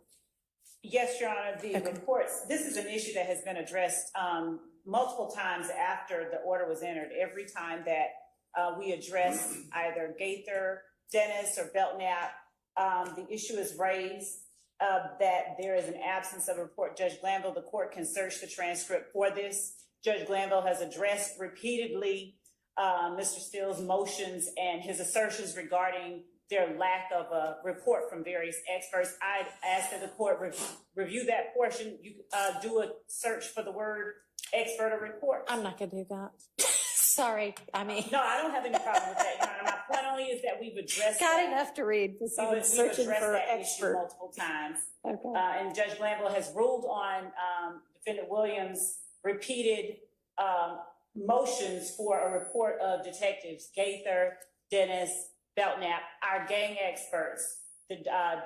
Judge Glanville has ruled on that even after the order that was entered. So I don't believe at this point that there is any further ruling unless the court wishes to reconsider the rulings that Judge Glanville has previously made. I don't believe that there is any further matters to be ruled on as they relate to expert reports and the gang experts that the state has identified for the defense. All right, just make sure that you have abided by and continue to abide by the order issued on November 17th, granting the motion for complete witness list and expert reports and analysis and findings, okay? Your Honor, may I respond to that briefly? Yes. And I was going to provide one case to the court. So, either before or after. okay, all right, Mr. yeah, Sharp. no, we'll let Mr. Atkins Thank you. finish. Let me, and Mr. Steele quoted it for us, but what the order says is all expert reports, their analysis, findings, and the basis for same must be provided to counsel for each person accused instanter, which means immediately. So the way I read that, that means even though this goes beyond what our discovery statutes might require, this order is what controls. And so even if there is not a written report, you need to give to the defense any findings that these experts have made and the basis for those findings. Okay, just make sure y'all understand that. Yes, Okay. Your Honor. Okay, go ahead. The case, and I apologize, but it's Hassan v. State, which is a March 19th, 2024 Supreme Court of Georgia, Hassan v. State. Mhm. The version I pulled up is from when it was just pronounced, so it has... What's the Site. S24 number? It is, Your Honor. So I need to pull up another version. I have the version I saved when it first got published, so I have a 2024 Georgia Lexus 7.4. Well, that'll work. 2024 Georgia Lexus 7.4, and then it gives a Westlaw. 7.4? Yes, Your Honor. All right, I don't use Westlaw. But what I wanted I to... used to, I just don't anymore. I've only used primarily Lexus, Your Honor. All right. What has came up Mhm. briefly in defense counsel argument, but gets brought up is this case is important because it discusses when, for example, gang detectives are speaking about. Typically, experts can talk about or rely on hearsay to make their expert opinion. So when you have gang investigators who have spoken, talked with a number of people, part of their response or expert opinion on XYZ is based on years of experience. And so this case has an important holding in relation to specifically, neither witness expressly repeated the out-of-court statements of any other person, although the detective testified that he was familiar with the Ramsey investigation, which was some other investigation he was talking about, and referred to speaking with another detective who worked on it.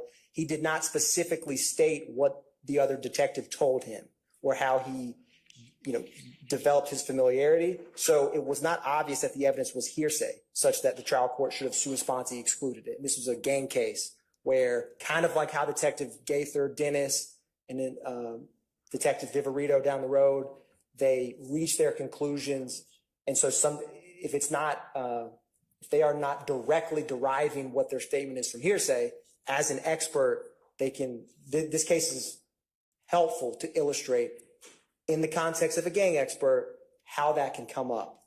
So I just wanted to share that, Your Honor. Appreciate it. Thank you. All right. Thank you, Mr. Sharp.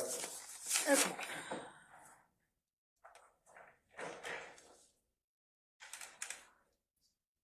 So, Your Honor, I don't want to be taken as crying over spilled milk, but I'm really just trying to bring things to your attention.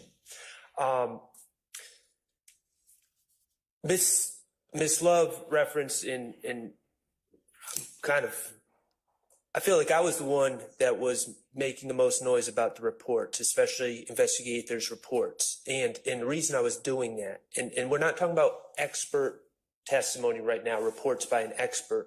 Mm-hmm. These experts were also testifying as fact witnesses. Right. And there were several times, it was Investigator Gaither, and I believe it was Investigator Dennis. I could be wrong on that, but it was definitely Investigator Gaither and another investigator. I think it was Dennis. And they they testified to doing things in these cases. And we're looking at a lack of reports indicating that these tasks were done, showing photo lineups to certain people, interviewing witnesses. And I complained about that. And I said, well, where are the reports? Because at first I was, in cross-examination, well, wouldn't that have been something you would write a report about? And they said, well, we did write the reports.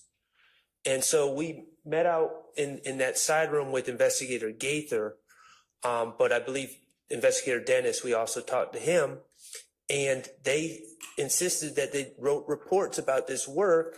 And it is correct when they said, when we left, we're retired, we cannot access the reports, but we left them with APD. Okay.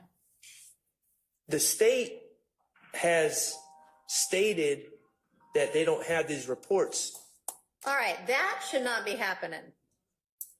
We'll take that back up when she comes back in here, whoever she is. The state has stated repeatedly that they don't have the reports, and I think all of us are left in this quandary where the state's saying they don't have reports, but the witnesses are saying we wrote reports. And okay, do you have dates for any of that? Or have you previously discussed with counsel for the state? Well, when I brought this up to what you think is missing? Yes. Well, unfortunately, those witnesses have already testified. So, of course, I would like the reports. But going forward, and the part of my frustration is when the state says, we don't have reports, and the witnesses are swearing there's reports, right. So we can't really nail the witnesses on it, and the state's saying, well, we can't hand anything over either. Then we talk about it, and the court at the time just kind of said, well, there was a hack in 2018. And that's actually what I was literally about to say, is it's possible that for some of these things, I mean, we all remember, we were all around in 2018, the city of Atlanta there was some huge cyber attack, and lots of things got disappeared from everywhere, wiped out. So if that is the excuse for some of it, it's probably legit. Well, I'm not saying it is or isn't legit. I'm not saying it is or isn't legit, but I'm happy to bore down on it some more and talk specifics. I mean, it wasn't even, I can't recall if that was even suggested by the state, but that was just thrown out there. Well, reports are missing because of the hack. And I'm like, well, how do we know that? Yeah. If you want to get together a list, and I mean, maybe more so for the witnesses going forward, and these, we're at this point not really talking about expert reports, we're talking about police reports, fact basis that ought to be out there. And if you want to in detail get that, because that is frustrating for everybody. I mean, yeah, it's out there, you wrote it down, so unless it disappeared in the cyber attack, it ought to still be able to be gotten, even if not by that witness, because that witness is retired, by the state, because the police and law enforcement are a part of the state. And so it is within the control, if not the custody of the state. So I'm happy for us to bear down and bore down and drill down some more on that. If y'all want to give me specifics, or if you want to, well, give both to me and share with the state specifics, because that will help them as well, to not just say, hey, APD, please give me everything about this case. But there should be a report from Detective Gaither dated August 2nd, 2000, about a lineup she did. And then they can actually search for something. So let's, to the extent that, let's get details together so that we can give that to the state, so they can give that to APD, and we can actually hopefully find something if there is something out there but missing. Yes, Sean. Okay. Thank you. All right. Yes. We Yes. turned over to defense every report from 2015, every report that the experts have referred to or will testify about, and the complete case files that exist for each of those reports. Okay. So we've turned that over. If I will await defense giving to us what they now posit they don't have, that we have not already addressed. Okay. And Your Honor, I am asking the court to refer to Hassan versus the state, 318 Georgia 673. It's a 2024 case that that's the full citation of the case that Mr. Atkins just cited. Oh, perfect. Thank you. Your Honor, I mean, with all due respect to everyone here, that's a bit disingenuous I because think is your mic on? I'm turning it on.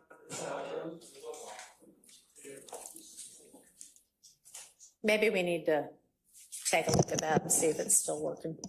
With respect to everyone here, that's a bit disingenuous to say, well, we're raising this for the first time. We had the issue in court with Investigator Gaither. The state is very aware of what those reports are. I'm not saying I know all the answers here. All I'm saying on those previous occasions, there wasn't, in my estimation, from my vantage point, there wasn't a lot of effort, and it was just blame the hack. Okay, well, thank you. Yeah. And I don't want to keep going back and forth with blame or bashing. I want us to be productive and talk detail so that we can make things happen. So thank you. All right, what else, if anything, that we can deal with today? It's okay to say that's about it for today because I've got some homework anyway. All right, so we will adjourn for the day and we will see everybody's smiling faces at 8:45 tomorrow morning. Thank you all. Your Honor, before the court. Oh, yeah, there's one more thing for me too. Go ahead. There is a scheduling matter that we would like to address with the court. Okay. With a member of the bench at the bench. Okay, come on up. And I guess one person from each team.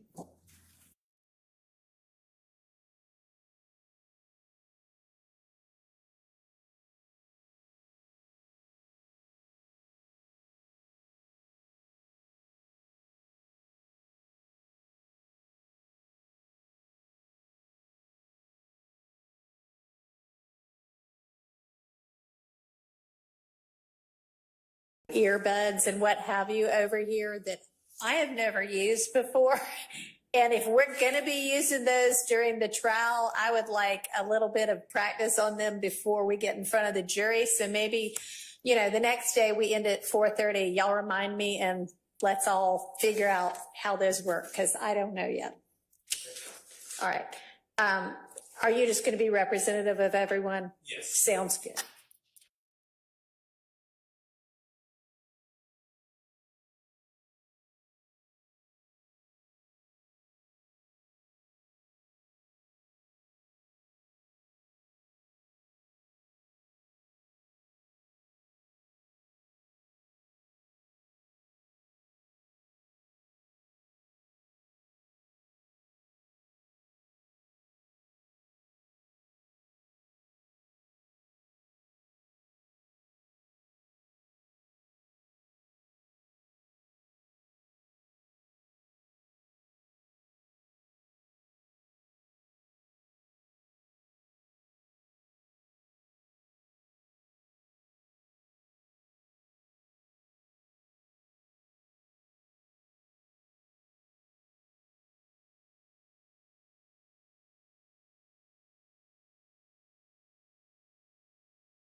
state, due to a scheduling matter, may want to, whenever we do pick back up with the jury, which hopefully will be soon, but I'm not sure yet what all we're going to get finished with this week.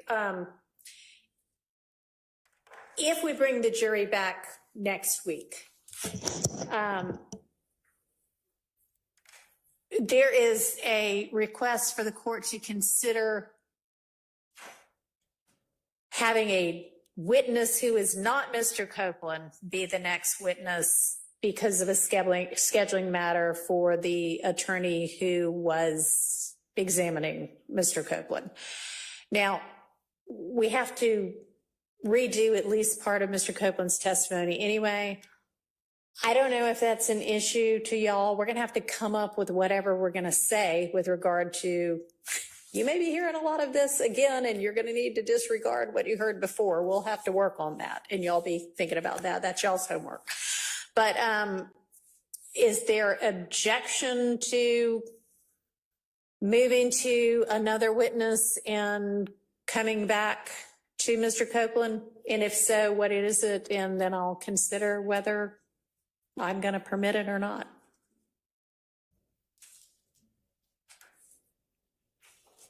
There's an objection to going back and telling the jury anything about disregarding Mr. Copeland and having to do it all over again.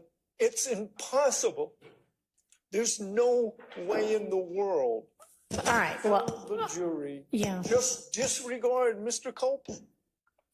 Okay, but that's not what I was asking. I understand that you just think that is a total disaster and makes this trial one that needs to be a mistrial. I understand. But that aside, just with regard to scheduling, assuming we are going to go forward for the purposes of this discussion, and assuming that, I mean, y'all don't stipulate to everything he's already said and that we have to redo a part of his testimony. Well, whether we do or not, we're going to have to continue his testimony. So is there an objection to essentially taking some other witness out of order in the midst of his testimony?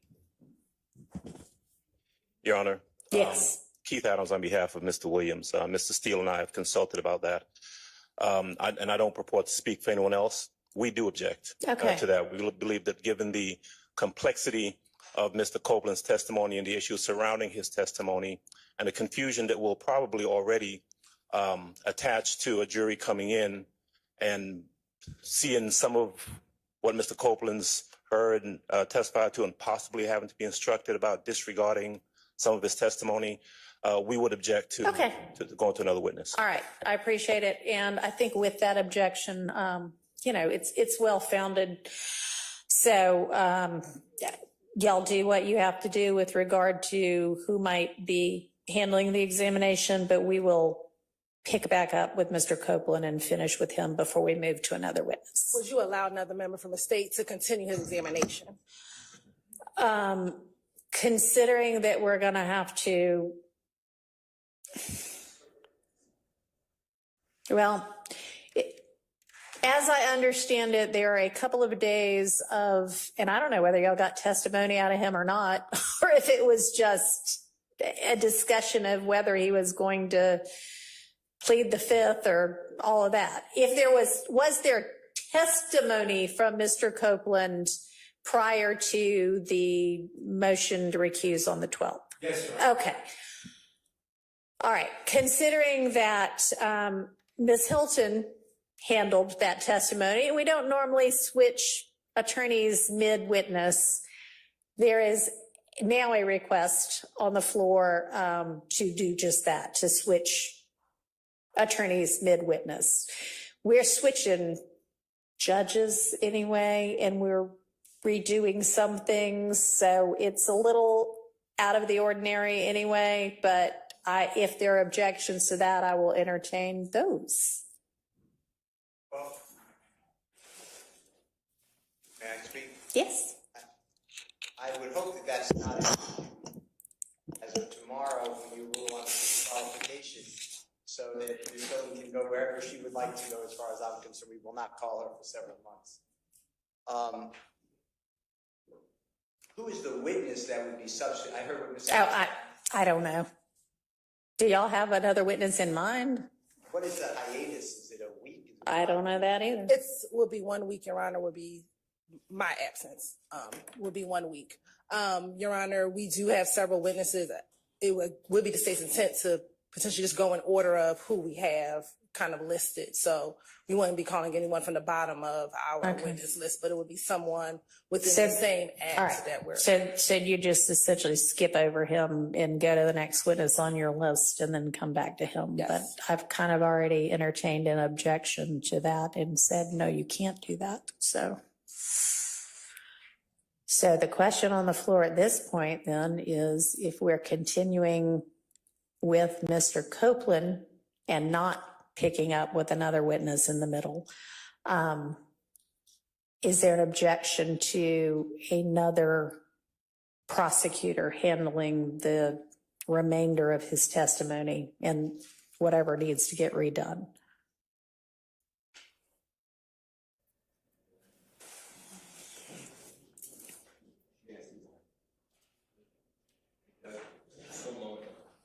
We just have a moment. Sure.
Speaking only for Mr. Kendrick, Mr. Kendrick objects. Okay.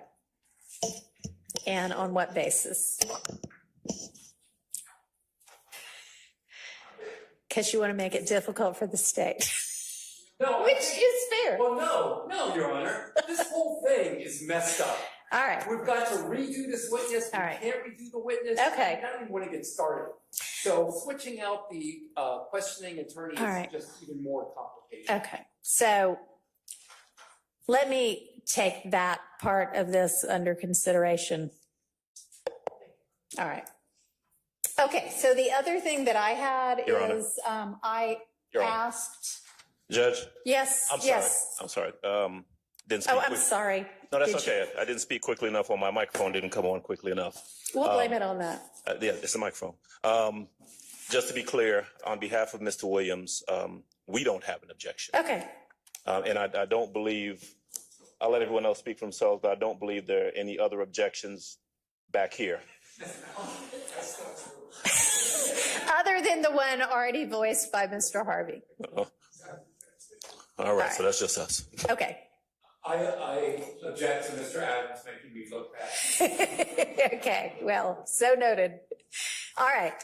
Well, I'll think about that one. Okay, so there had been Miss Love put on the record this morning that she had made the request for the Monday morning meeting. That was the June 10th meeting with Judge Glanville and Miss Bumpus and others at some point in the afternoon of the Friday the 7th. And I said I would get that ex parte because it did get taken down. And so I reached out to the court reporter who handled that, and she has given me a rough now this, and I'm going to share it with each of you. It's a rough, so this is not the official transcript, but I mean, she's an experienced court reporter, and this is probably pretty close to what it's going to be officially. But anyway, I'll just share that with each of y'all so that everybody's on the same page about everything, okay? So if y'all all want to come up here and get a copy from Ms. Pursfield, after that, we will be in recess for the day. Thank you.